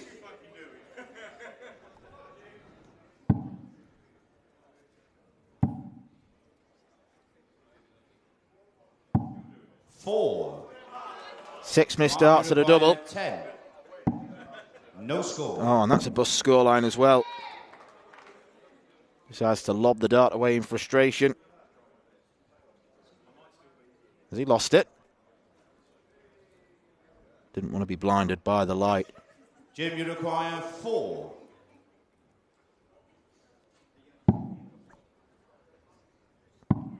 No score.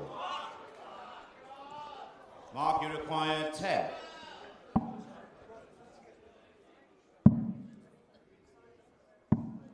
$8. Jim, you require 4. Well, I'm running out of room on my notepad to write down these missed doubles. 2. Mark, you require 2. I make that 11 now for Jim. No score. Jim, you require 2. Aim shot in a second. Tough time of asking. Whitmire. Jim Whitmire finds double 1. Third leg is Jim to throw first. Game on.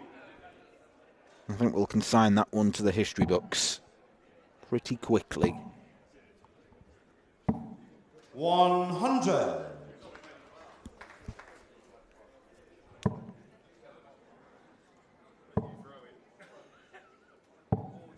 $39.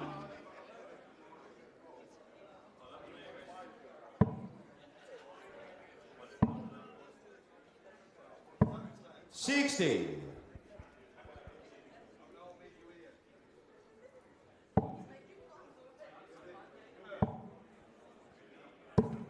$65. That's 60 points on the floor. Mark Burrill has not settled. 59.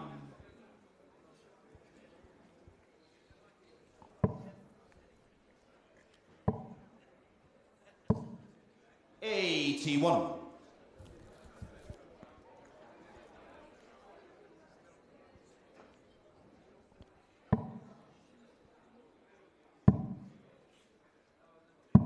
136.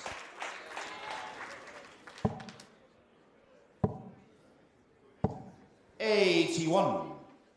Jim, you require 146. When he does find that first start, Mark, he does like to speed the throw up.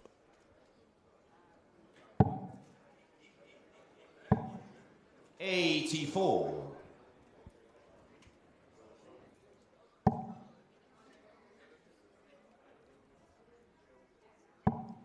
'Or slow down. 81. Jim, you require 62. Mark immediately disproving my point. 30. 2 darts for the set. The way Mark's been throwing, you'd be surprised if he lands this, and he isn't going to. 35. Jim, Wild 32. darts.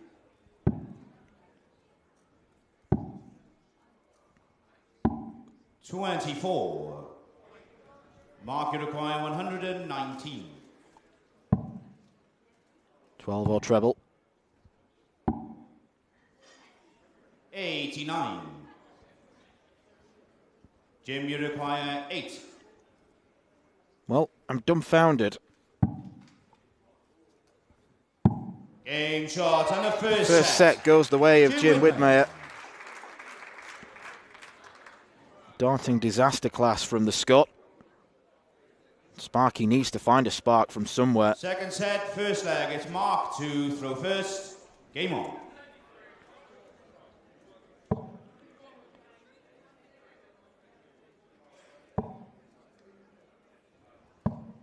$100.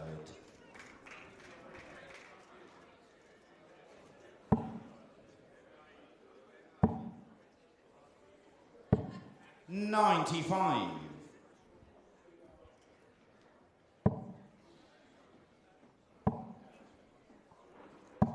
60.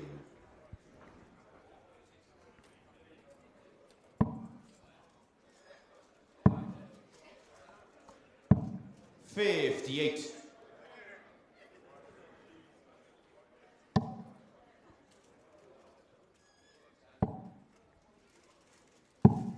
97.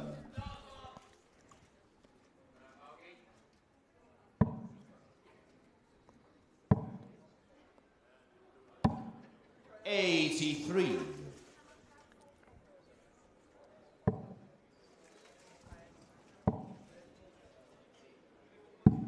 40. Well, he's nowhere near at the minute.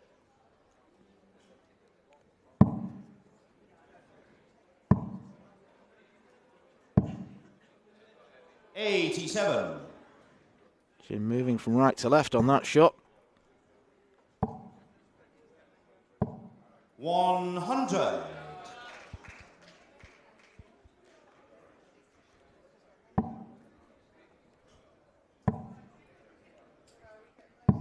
44.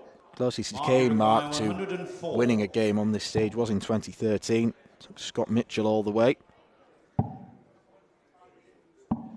84. Jim, you require 134. Dart missed for his first leg of the match. And he's going to get some more. 94. Mark, you require 20.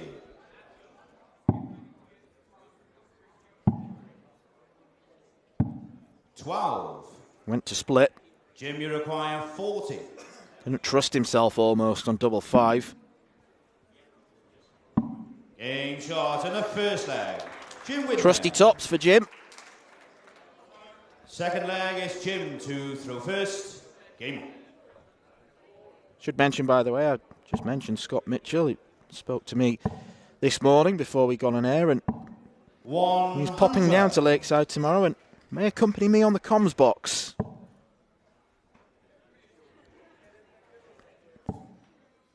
Bit of bonus Mitchell this week before he joins us full-time from Friday onwards.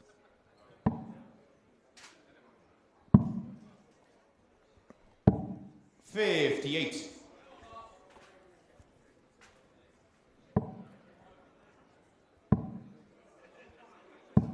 $96.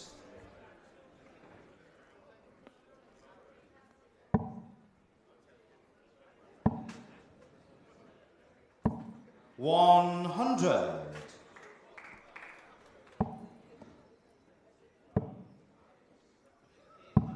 $82.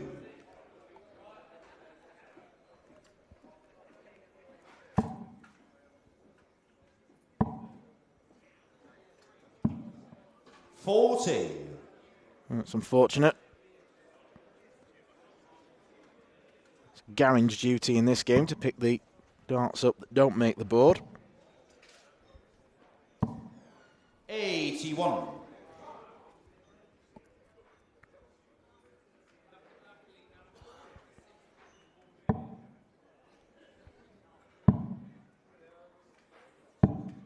$46.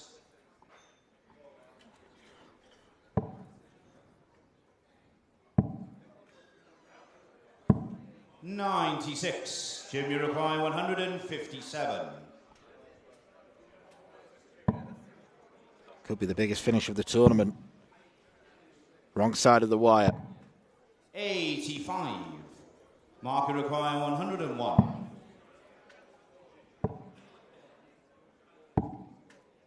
$53. Jim, you require 72.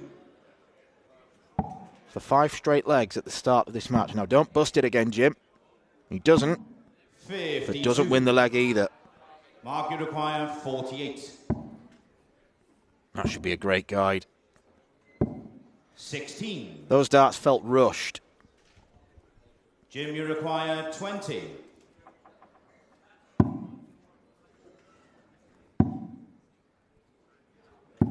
Game shot and a second leg. Jim Whitmire. Jim takes out double 10. Third leg, it's Mark to throw first. Game on. Mark really already fearing the worst. 57. Nice selection of Christmas trees in the front row of the Lakeside crowd. Hear the bells jingling. Look at them, they're having fun.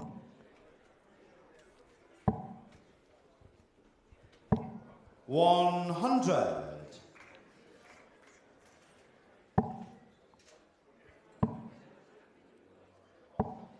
$40.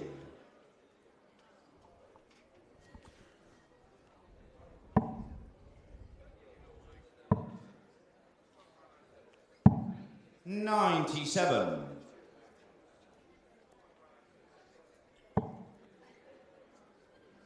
Has played on the PDC circuit as well before Burrill. 25.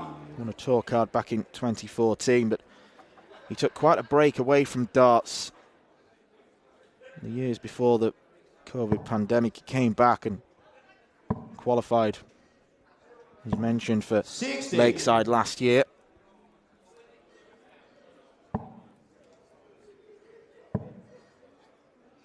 He's eligible for the senior circuit now as well.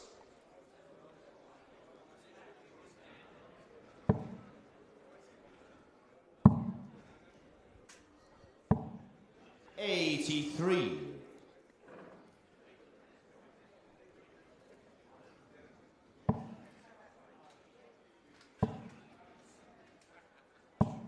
$100. Jim, you require 161.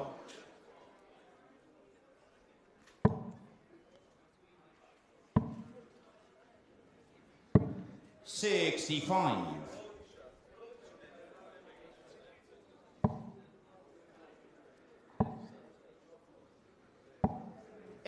85. Jim, you require 96. Tiniest smidgen of pressure is applied by Burrill as he gets to a finish. And it may not matter for a 2-set lead. Jim Whitmire wide of the mark on double 8. 58.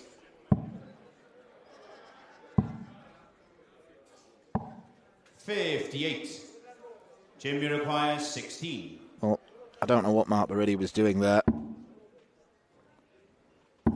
Game shots and a second I do know what Jim was doing. Jim Whitmire. Pinning double 8 to win the second set and going to the break in such a commanding position. It has been way too easy so far for the American, who's not playing particularly well himself. He's averaging sub 70, but Mark Burrill is all over the place at the minute. He's going to have to go off and regroup as quickly as he possibly can, because otherwise he's staring a 6th consecutive defeat on this stage down the barrel.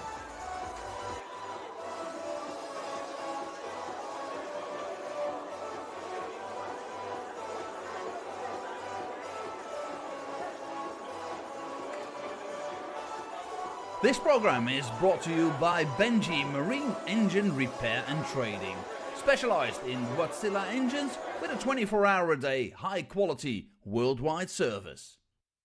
And by Hemeco Storage Systems, your one-stop storage system solution with over 100 years of experience. The 45th annual Winmau Fleetwood Memorial Las Vegas Open will be held from January 19th till the 21st. Sin City welcomes you to come and play in the entertainment capital of the world. Both men's and women's champions will win places at the 2024 WDF World Championships. The Romanian Darts Festival is from January the 26th till January the 28th. Come join the party in Bucharest. Register to play by Wednesday the 24th of January. The Toto Dutch Open Darts is held from February 1st till February 4th. Registration is open until January the 16th. The Toto Dutch Open Darts is by far the largest darts party in the world that you should not miss. And the men's and women's champions go to the Lakeside in December 2024. The Swiss Open and Helvetia Open tournaments are held from May 31st till June the 2nd. One of the longest running tournaments in Europe invites you to join them in the most beautiful surroundings you'll find in Europe. The Swedish Open and Masters is held from August 16th till 18th. A popular tournament for many of Europe's best aerosmiths. For more information on each of these tournaments, go to the link in the description. A special thank you to our tournament sponsors Winmau, A&G Travel Group, iDarts, Dart Connect, CT1 and Quiff.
Why don't you come on over, Mark Burrill?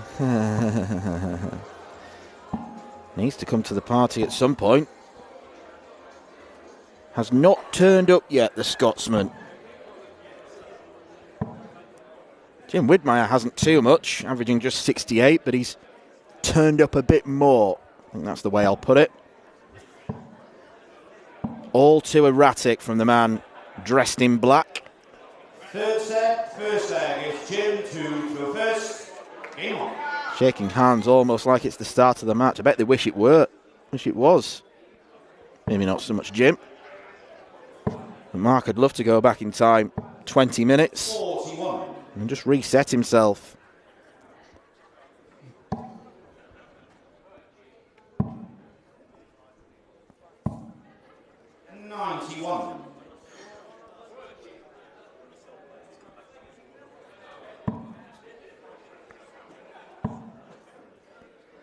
This venue has quite simply been a graveyard in the career of Burrill.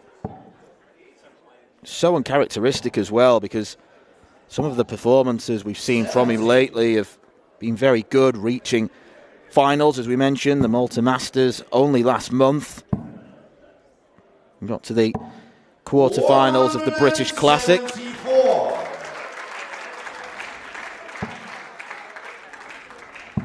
Cracking 174 from Whitmire. 26.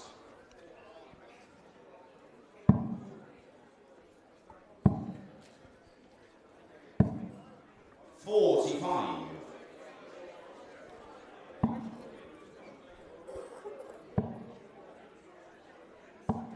60. We expect Mark's averages to be in the mid-80s bracket. That is his average, so to speak. 137. It's a good 20 points off the mark. Jim started this third set well. 56. Jim, you require 44. Double 16. Game shot in the first leg, Jim Whitmire. Second leg, Rare moment of clinicality. Game on. First time he's taken out a dart. Taken out a double with one dart since the first leg.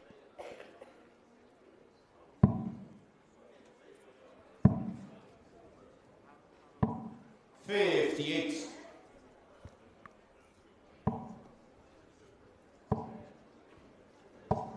100.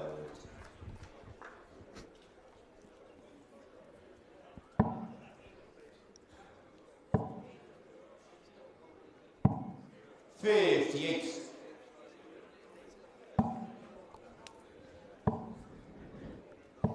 140. This is better. This is a brief glimpse into the true darting ability of Mark Burrill. Mark, you require 161.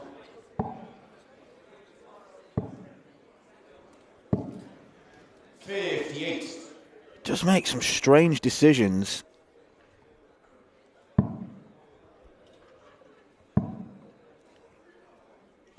$174. Mark, you require 103. Couple of 174s.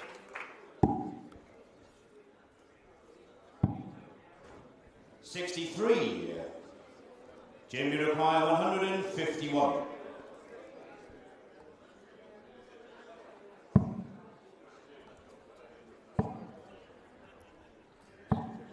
59. Mark, you require 40. Game shot in the second leg. First leg of the match for Mark Burrill. Third leg, Jim to throw first. Game on. An olive branch has been offered to him.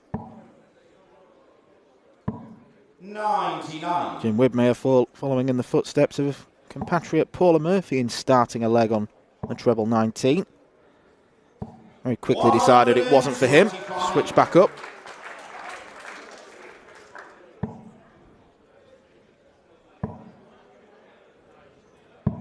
$99.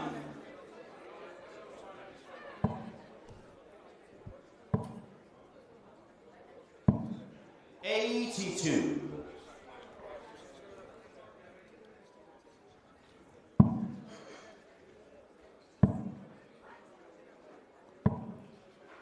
39.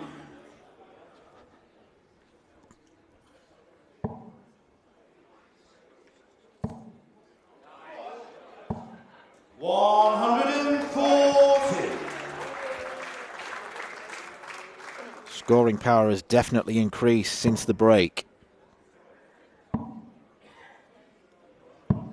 40. Mark, you require 154.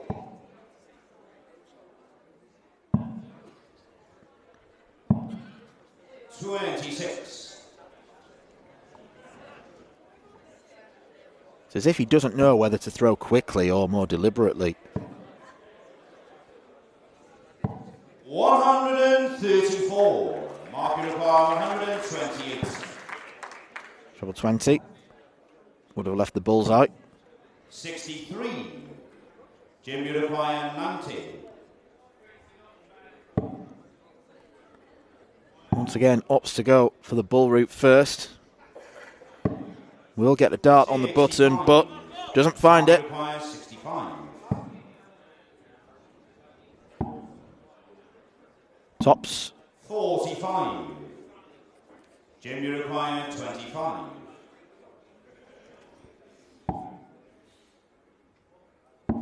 Aim shot on the third leg. Jim Whitmire. Fourth leg, it's Mark 2, throw Jim first. Whitmire, a leg away. Game on. In the place in the next round.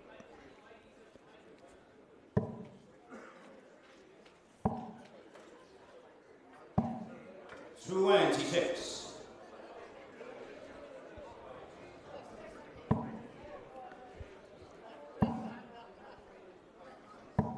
100.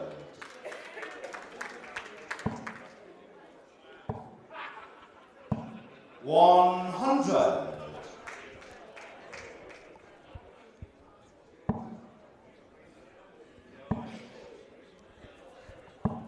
140.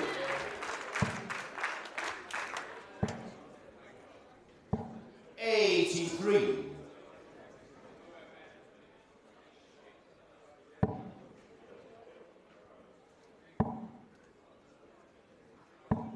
100.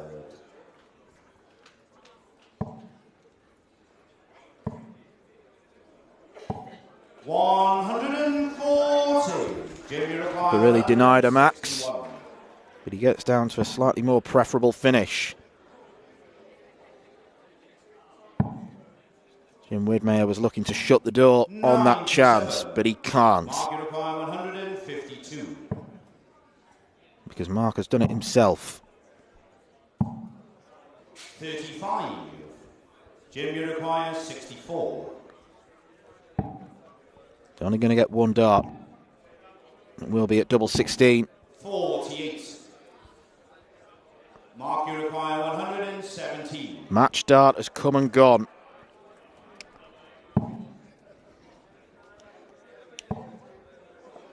Burrill to save himself, and he does. Proper clutch finishing from the Scotsman. Fifth leg is Jim, the throw first. Game on.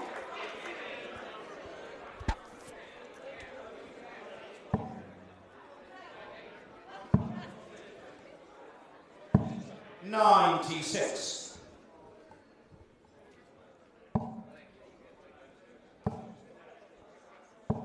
100.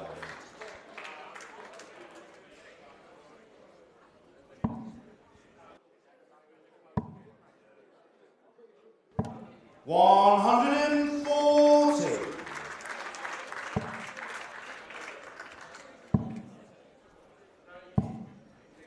134. He's trying to claw his way back. But if he does get defeated, he's got no one to blame but himself, because the start was just far, far too slow.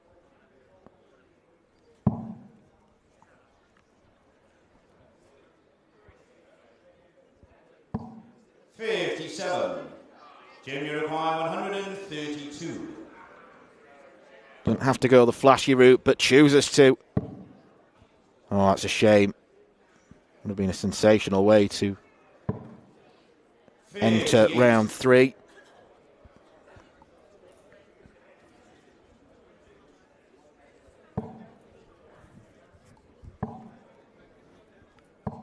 $100.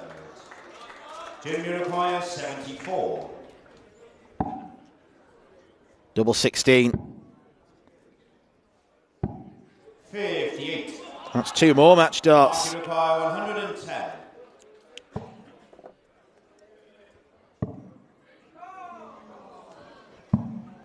What are you doing? Well, he wanted to give the crowd a little something, I suppose.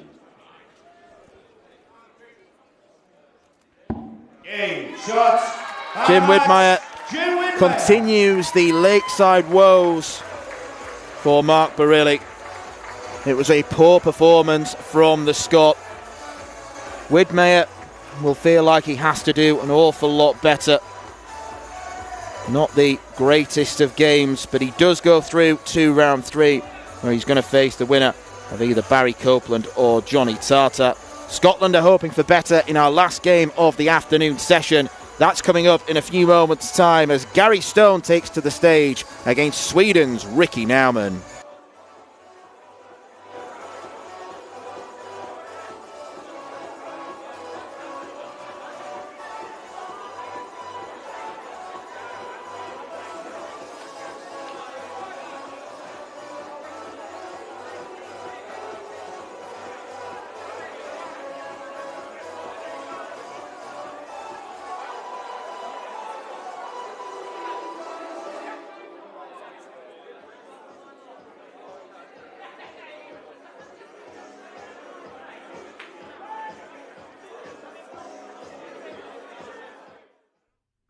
This program is brought to you by Benji Marine Engine Repair and Trading, specialized in Wärtsilä engines with a 24-hour-a-day, high-quality, worldwide service. And by Hemeco Storage Systems, your one-stop storage system solution with over 100 years of experience. The 45th annual Winmau Fleetwood Memorial Las Vegas Open will be held from January 19th till the 21st. Sin City welcomes you to come and play in the entertainment capital of the world. Both men's and women's champions will win places at the 2024 WDF World Championships. The Romanian Darts Festival is from January the 26th till January the 28th. Come join the party in Bucharest. Register to play by Wednesday the 24th of January. The Toto Dutch Open Darts is held from February 1st till February 4th. Registration is open until January the 16th. The Toto Dutch Open Darts is by far the largest darts party in the world that you should not miss. And the men's and women's champions go to the Lakeside in December 2024. The Swiss Open and Helvetia Open tournaments are held from May 31st till June the 2nd. One of the longest running tournaments in Europe invites you to join them in the most beautiful surroundings you'll find in Europe. The Swedish Open and Masters is held from August 16th till 18th, a popular tournament for many of Europe's best aerosmiths. For more information on each of these tournaments, go to the link in the description. A special thank you to our tournament sponsors Winmau, A&G Travel Group, iDarts, Dart Connect, CT1 and Quiff.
We continue with round 2 of the men's competition here at the 2023 CT1 WDF Lakeside World Championship.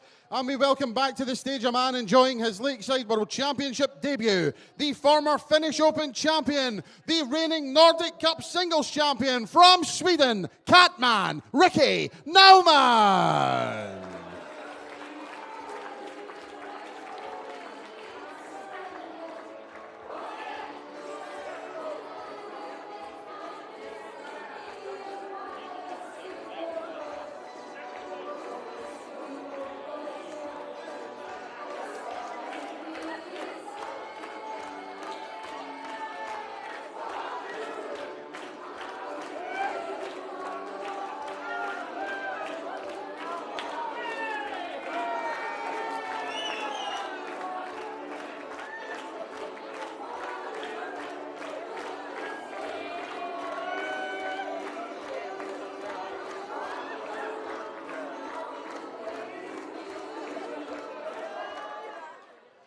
His opponent is the former Swedish Classic and Europe Cup singles champion, the reigning Romanian Classic champion, the number 16 seed from Scotland, Gary Stone.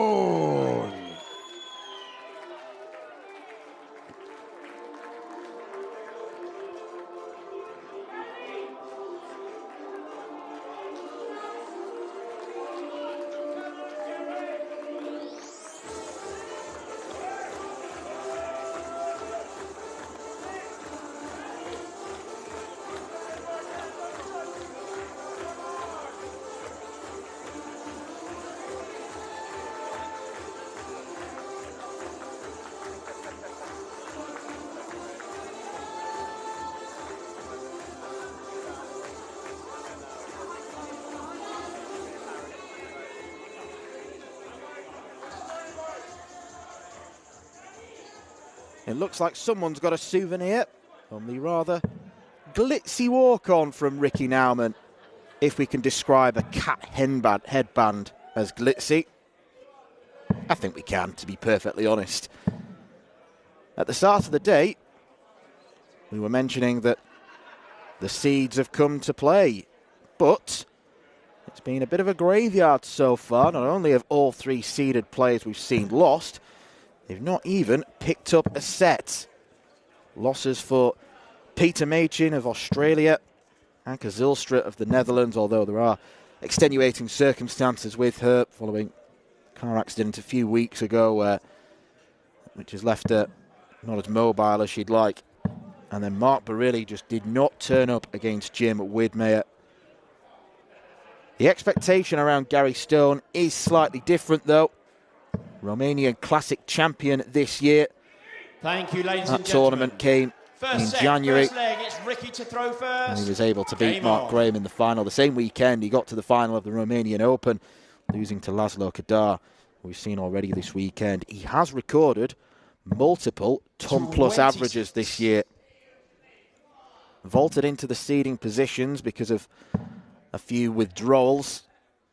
Stone is looking to make the most of this opportunity in the top half of the draw, where if he wins and Andy Bartons wins, we'll get that meeting in round 3. But Ricky Nowman will have something to say about that. Man clearly enjoying his Lakeside bout. He overcame Aaron Turner in round 1 in a scrappy contest. 140. And in truth, that game was more down to Aaron's lack of doubling proficiency. Ricky averaged 74.7. 100. It's safe to say he will need to raise his level. 41.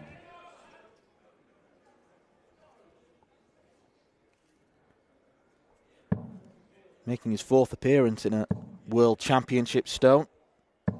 100.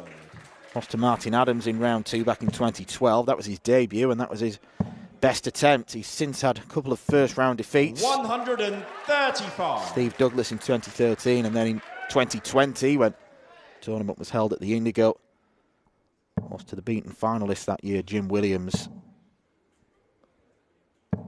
100. Gary, you require 144. But he's a more rounded player. He's a better player for those experiences. 60. Ricky, you require 120. He's looking to spare the blushes of the so-called big guns today. Ricky may have other ideas. Needs a treble 20. Gets it. Has a dart at tops. Game and finds shot it. And the first leg, Ricky Nowman. That's Second one way leg's to Gary settle throw first. any nerves he Game might on. be feeling. Not that he looked nervous on the walk-on. 57. Classy Shanghai outshot.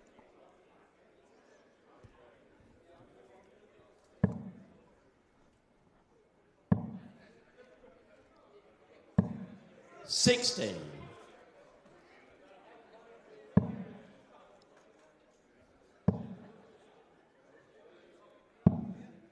42.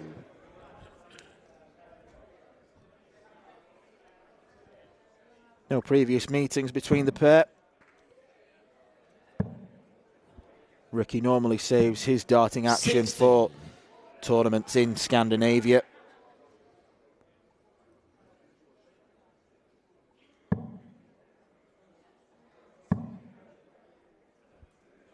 Hadn't played a great deal of darts 91. this year before turning up to Lakeside. Up to the semi-finals of the Tallinn Open in April, losing out to John Scott, who we're going to see in action against Leonard Gates. 99. Best performing player so far. That game comes up tomorrow evening.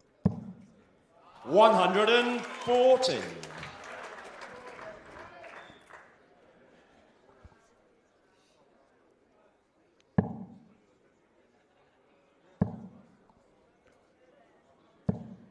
$45.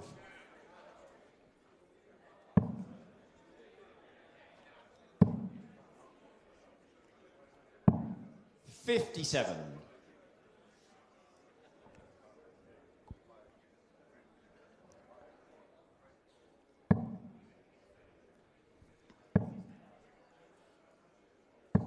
100. Gary, you require 114. Treble 18.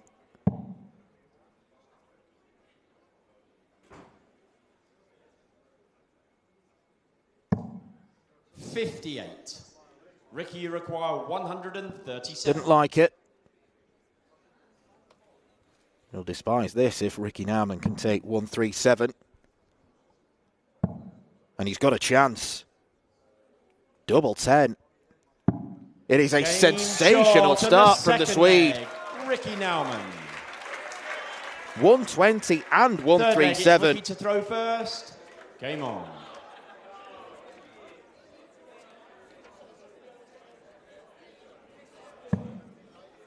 It looks like being a seeded player here is a pure curse. 83. Won the first leg of the match with Aaron Turner, taking out 101, but 59. everything after that was just regulation. On a double 16 tops, those small checkouts. 95.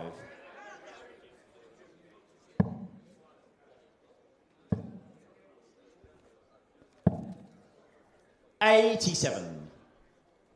7 from 19 on the doubles in round one for Ricky. He's just over 1 in 3. It's not a bad strike rate. 60. 2 from 2 is positively excellent.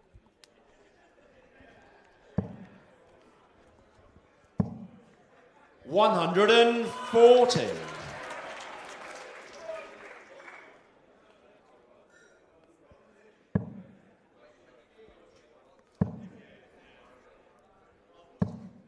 $100.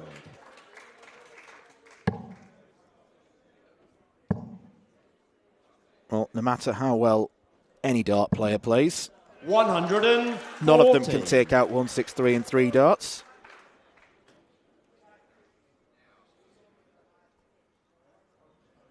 Bit of a fumble on the old mathematics from Ricky.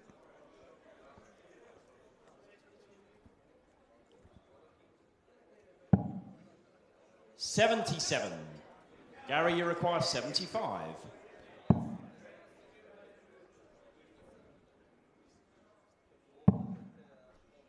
Tops for Stone.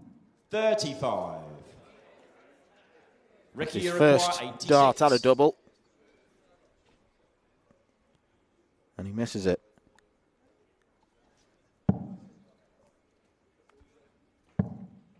Double 7.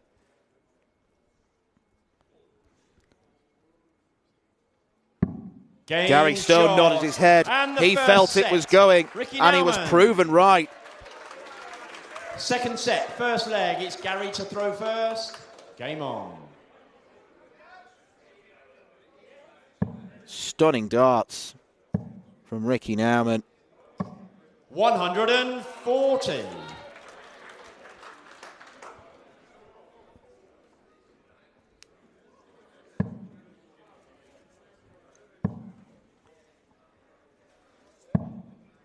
$40.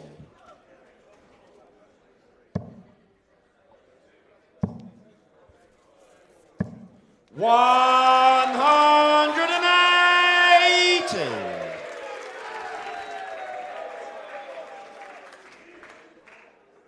Probably exacerbated by these first few visits, but Gary Stone is averaging 10 points more than Ricky. 100.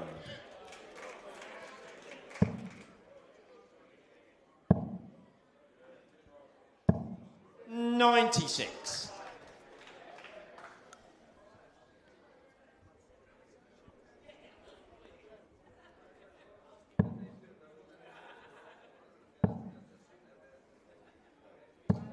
$85. Gary, you require 85. No need to go for the bull route. I think that's in. 45. Yeah, it was. He went for tops.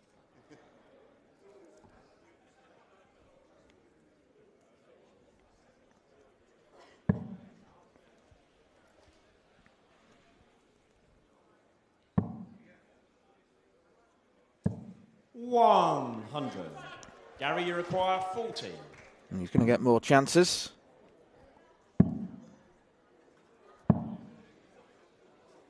$38. Left himself on double 1. Completely unnecessary as well. I think there was a very strong argument for busting when he went inside on the double 19.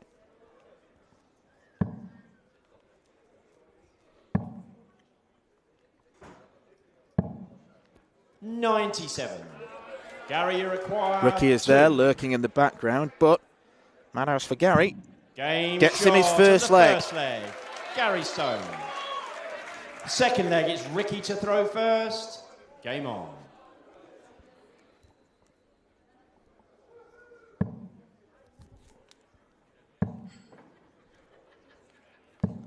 $140.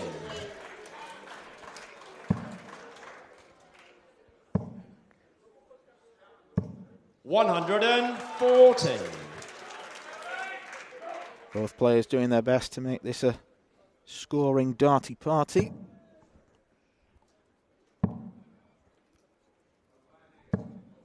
$41.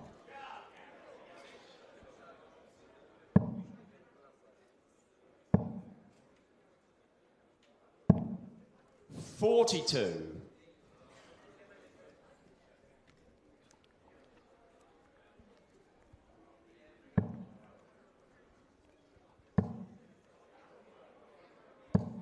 $140.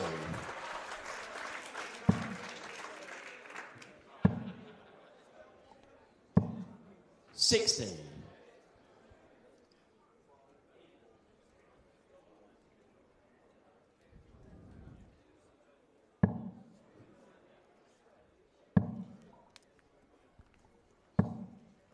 $60. Well, I don't know why he winced. He's left 120. Check out, he's already taken. $99. Ricky, you require 120.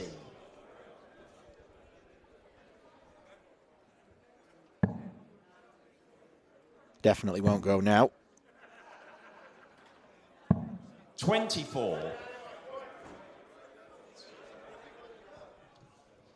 Gary, you require 116.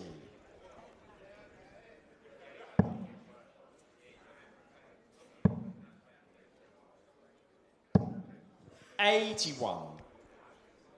Ricky, you require 96. A very unhelpful single one.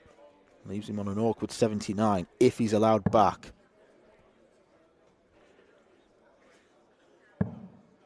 Which he will be. 56. Gary, you require 79.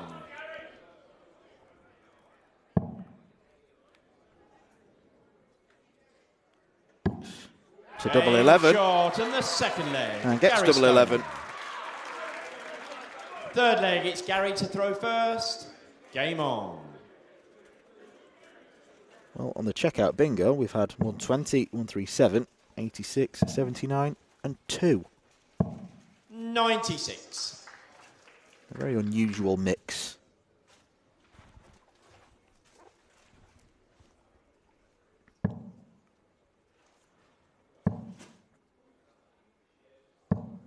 $100. Nick Rolls back on referee duty after joining me in the comms box for 100. game 1 of the afternoon.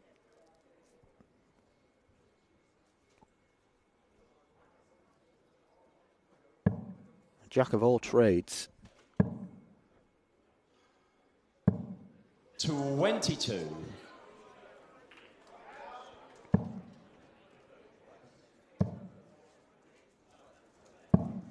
$99.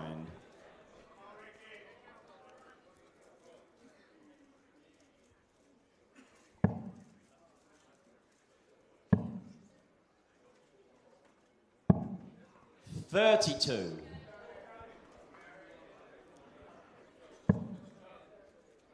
It was a clean sweep for Ricky in set 1, and it's looking very likely to be the same, but reversed. 140.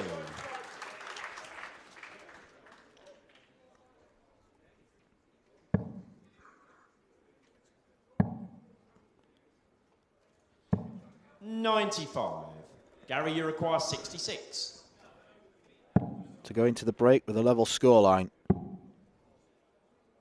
Stone looks at tops. 26.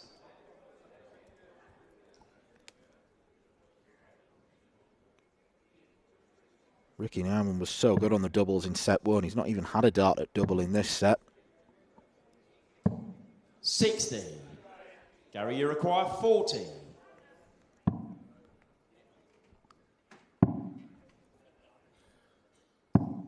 $20. Stone's weight goes on.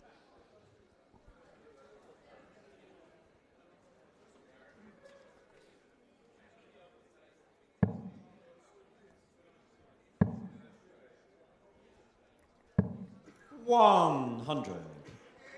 Gary, you require 20. Game There shot. it goes. And the second Gary set. Stone Gary does level the Stone. game up at 1 set apiece. It was a terrific start from Ricky Nowman, turbo boosting his way to a 1-set lead. Gary Stone clearly not happy. He's not going off stage. He's having a few more practice starts and feel his game just isn't there right now. But he is back in it. And it's Gary Stone 1, Ricky Nowman 1.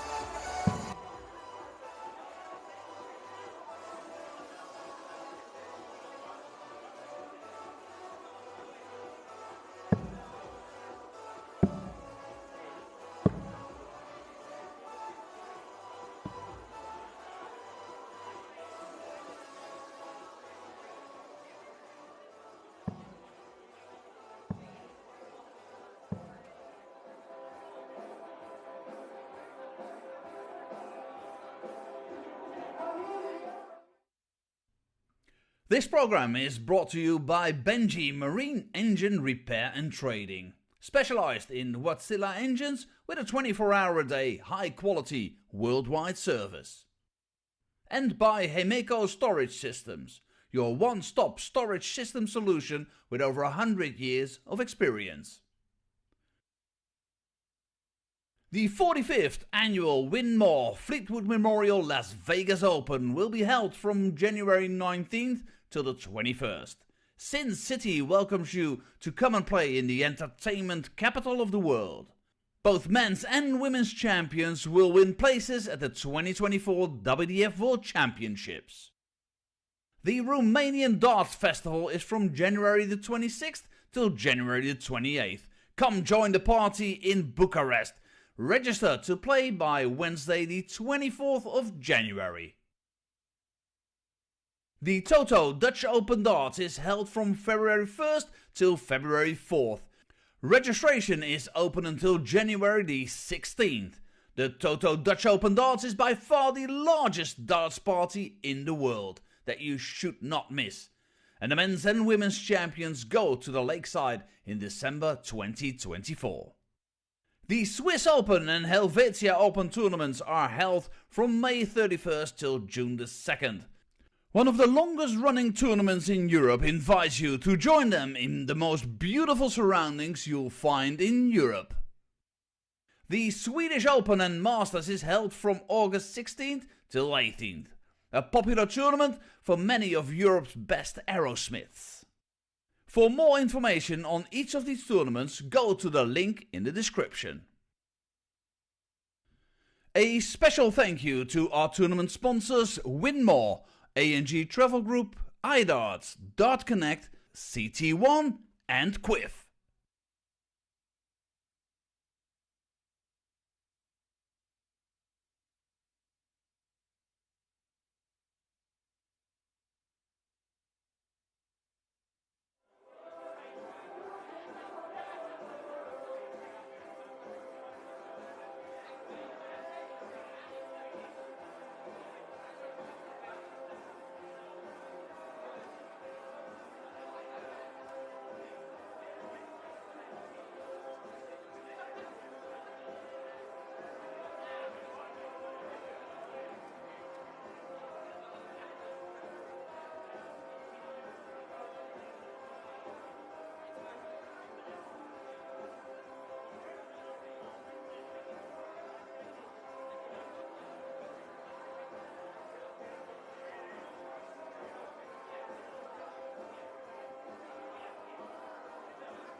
The tunes go off and we are back to business in set 3 of what looks like a very close encounter between Gary Stone and Ricky Nowman. 3 legs apiece. Straight set for Nowman up first. But then Gary did the business with checkouts of 279 and 20, stopping Ricky from getting any dart and a double in that second set. Ricky did go off the boil, so the break has probably come at the correct time for him. And it's always apparent when a player isn't happy with their performance when they decide to stay on the stage and have a few more practice darts. 140. Early indications show that they're paying off.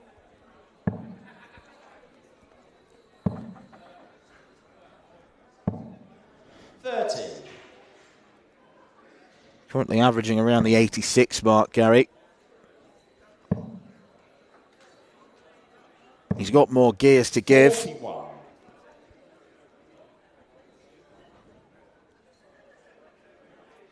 Ricky tends to be a player who floats around in the low to mid 80s stratosphere. 62.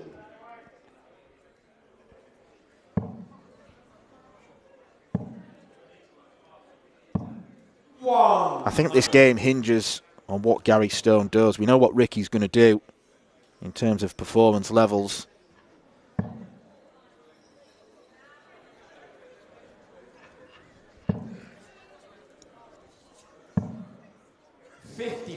Stone just has to stop him getting chances at the outer ring.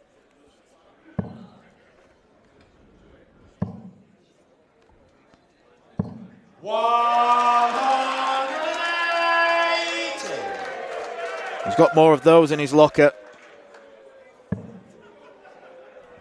Second max of the game for Gary. 45. Gary, you require 40. Game shot in the first. It's a wonderful start to set 3. Second leg, it's Gary to throw first. Game on.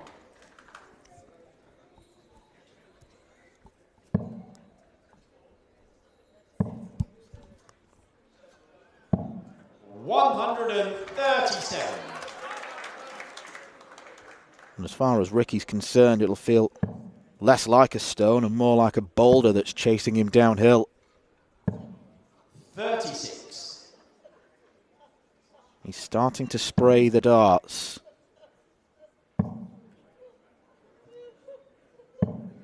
43.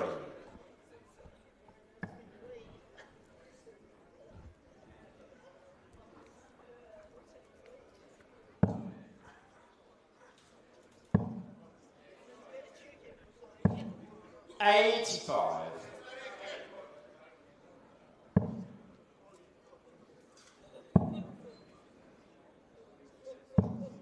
59.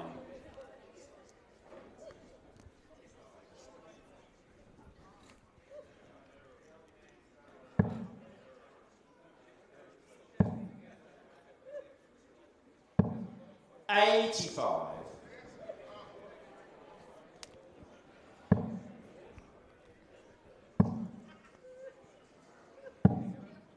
98.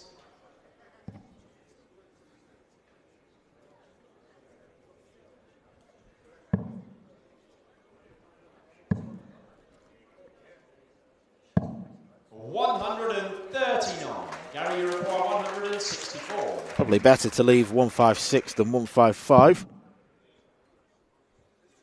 Even if it denies us the chance to see Ricky get his first 180 of the game. 156.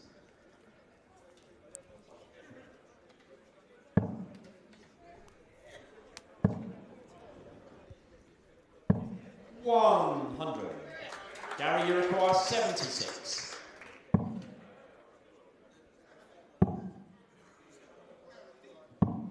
56. Ricky, you require 56. Drags that one down.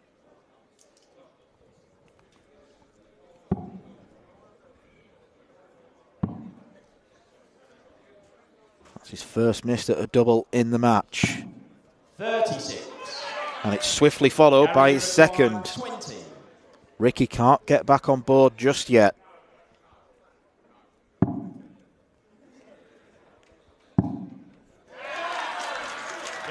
Gary doesn't allow him the chance. Gary Stone. Third leg is Ricky to throw first. Game on.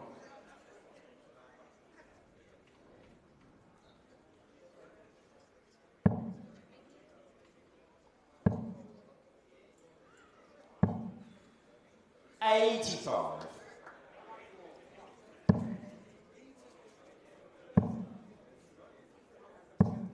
100.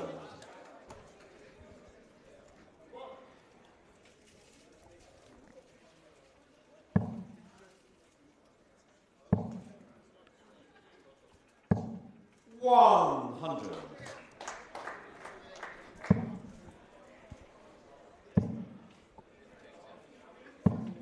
81.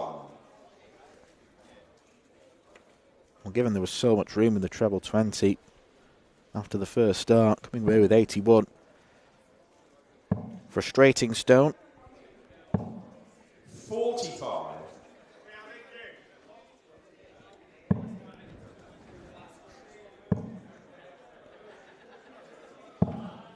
78.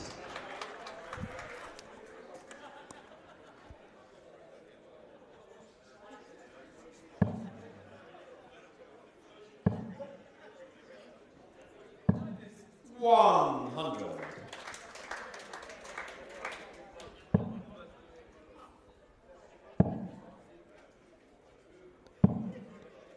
30.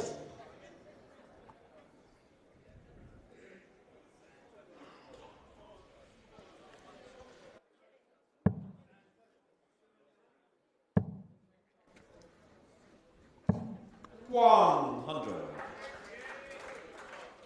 3 tons in this leg. Means that Ricky should get 1 dart. And a double, at least. 96. Ricky, you require 71. Few possible routes, 13s or 17s.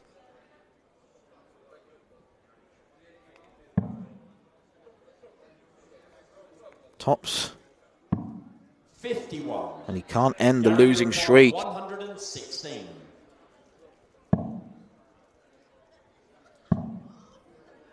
Now Stone wants tops. Game That is 6 start. legs in a row. And the third set. Gary Stone. And that equates to 2 sets.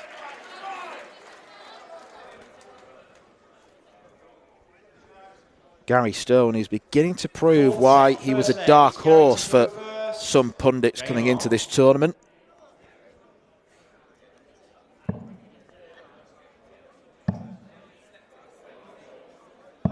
A 177.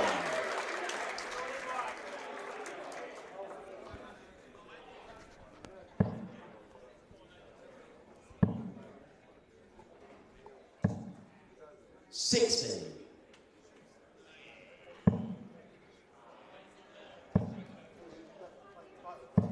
140.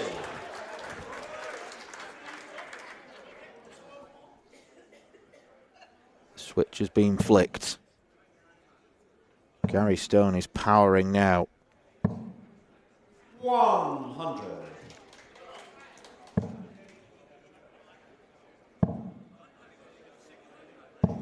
96.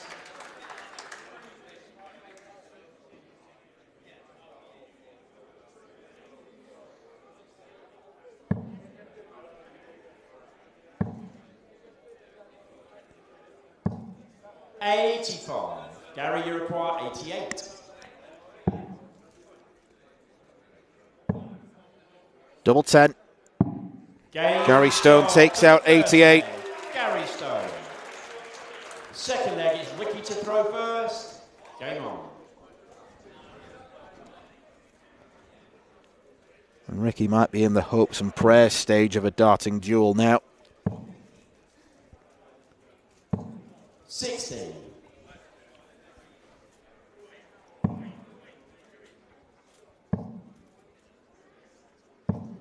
100.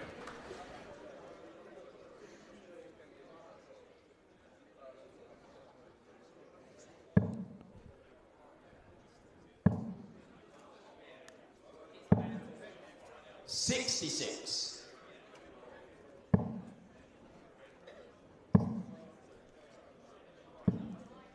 80. It's unlucky. I think all of our referees are going to have sore backs by the end of this week.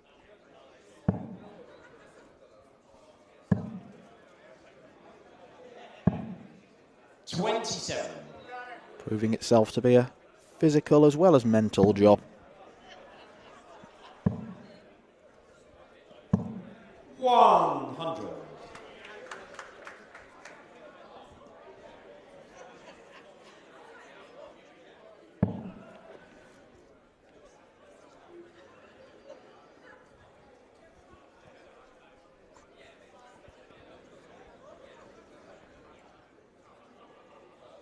'He's not feeling comfortable now.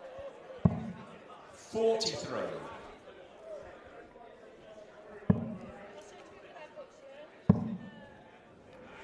Gary Stone closing in. 100.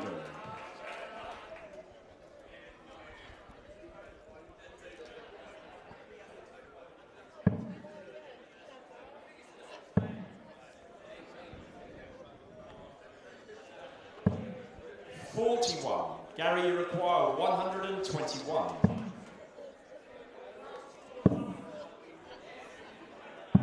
Game shot and the second leg. Super checkout. Gary Stone. Third leg, it's Gary to throw first. He was that far in front, he didn't need to think about bringing the bullseye into play with the final dart. Instead, he does it with the first, a modern way of approaching a 1-2-1 checkout.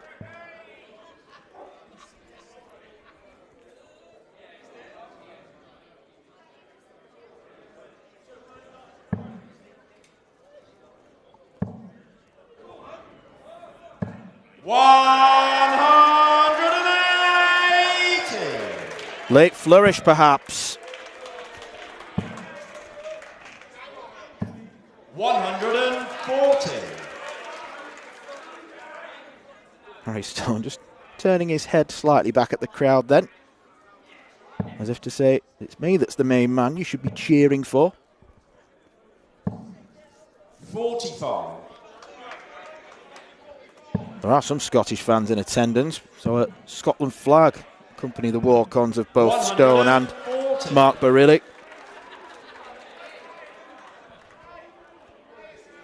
Unless something dramatic happens, it's going to be a mixed afternoon for the Scots, ending on a positive note.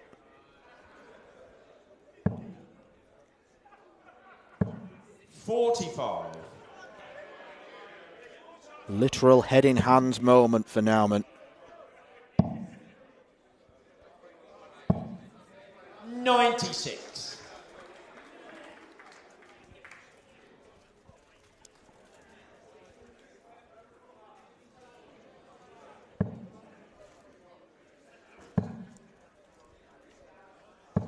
$140. Gary, you require 83. Double 16. Replace in round 3. 51. Ricky, you require 91. Passes up the chance.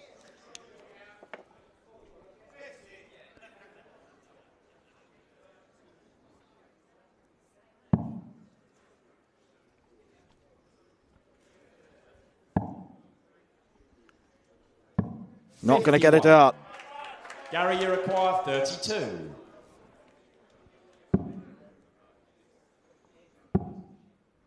Still he waits. 16. Still he waits. Ricky, you require 40. 5 match darts.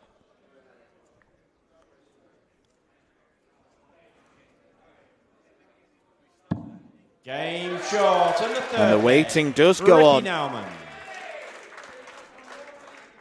Fourth leg, it's Ricky to throw first. Game on.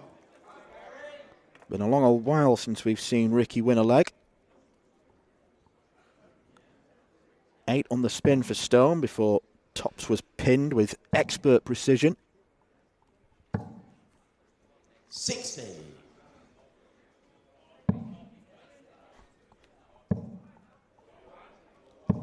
$140.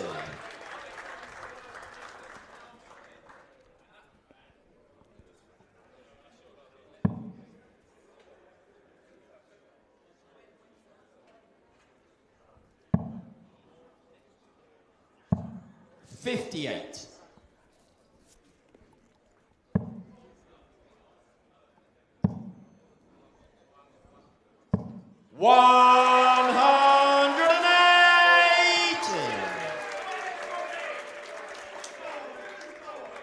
The lipstick filled for the 3rd time in the game by Stone.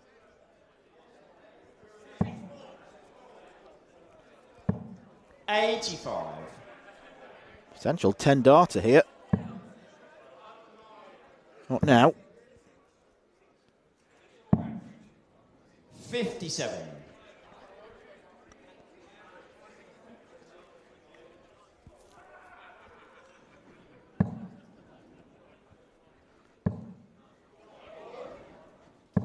180. A late showing of defiance, but it might be too late.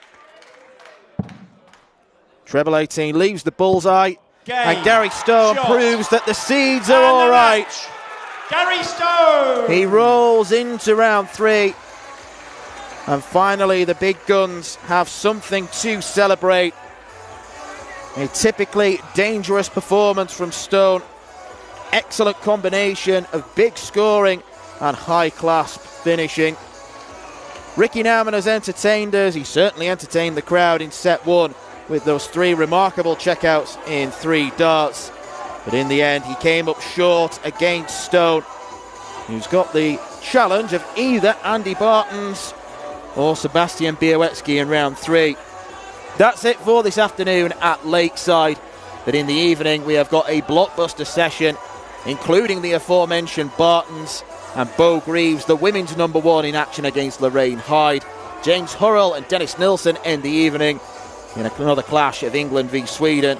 But the action will start with Barry Copeland against Johnny Tarter. That's coming up from 7 o'clock. Do join us then.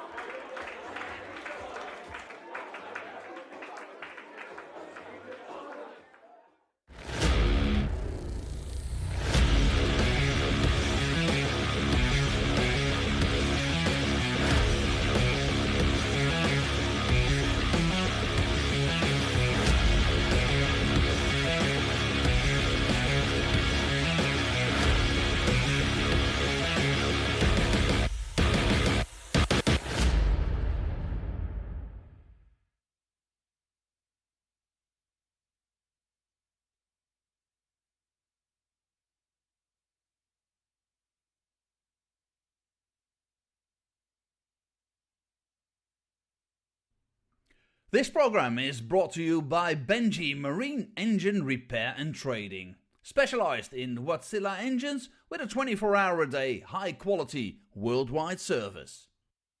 And by Hemeco Storage Systems, your one-stop storage system solution with over 100 years of experience. The 45th annual Winmau Fleetwood Memorial Las Vegas Open will be held from January 19th till the 21st. Sin City welcomes you to come and play in the entertainment capital of the world. Both men's and women's champions will win places at the 2024 WDF World Championships. The Romanian Darts Festival is from January the 26th till January the 28th. Come join the party in Bucharest. Register to play by Wednesday the 24th of January. The Toto Dutch Open Darts is held from February 1st till February 4th. Registration is open until January the 16th. The Toto Dutch Open Darts is by far the largest darts party in the world that you should not miss. And the men's and women's champions go to the Lakeside in December 2024. The Swiss Open and Helvetia Open tournaments are held from May 31st till June the 2nd. One of the longest running tournaments in Europe invites you to join them in the most beautiful surroundings you'll find in Europe. The Swedish Open and Masters is held from August 16th till 18th, a popular tournament for many of Europe's best aerosmiths. For more information on each of these tournaments, go to the link in the description. A special thank you to our tournament sponsors Winmau, A&G Travel Group, iDarts, Dart Connect, CT1 and Quiff.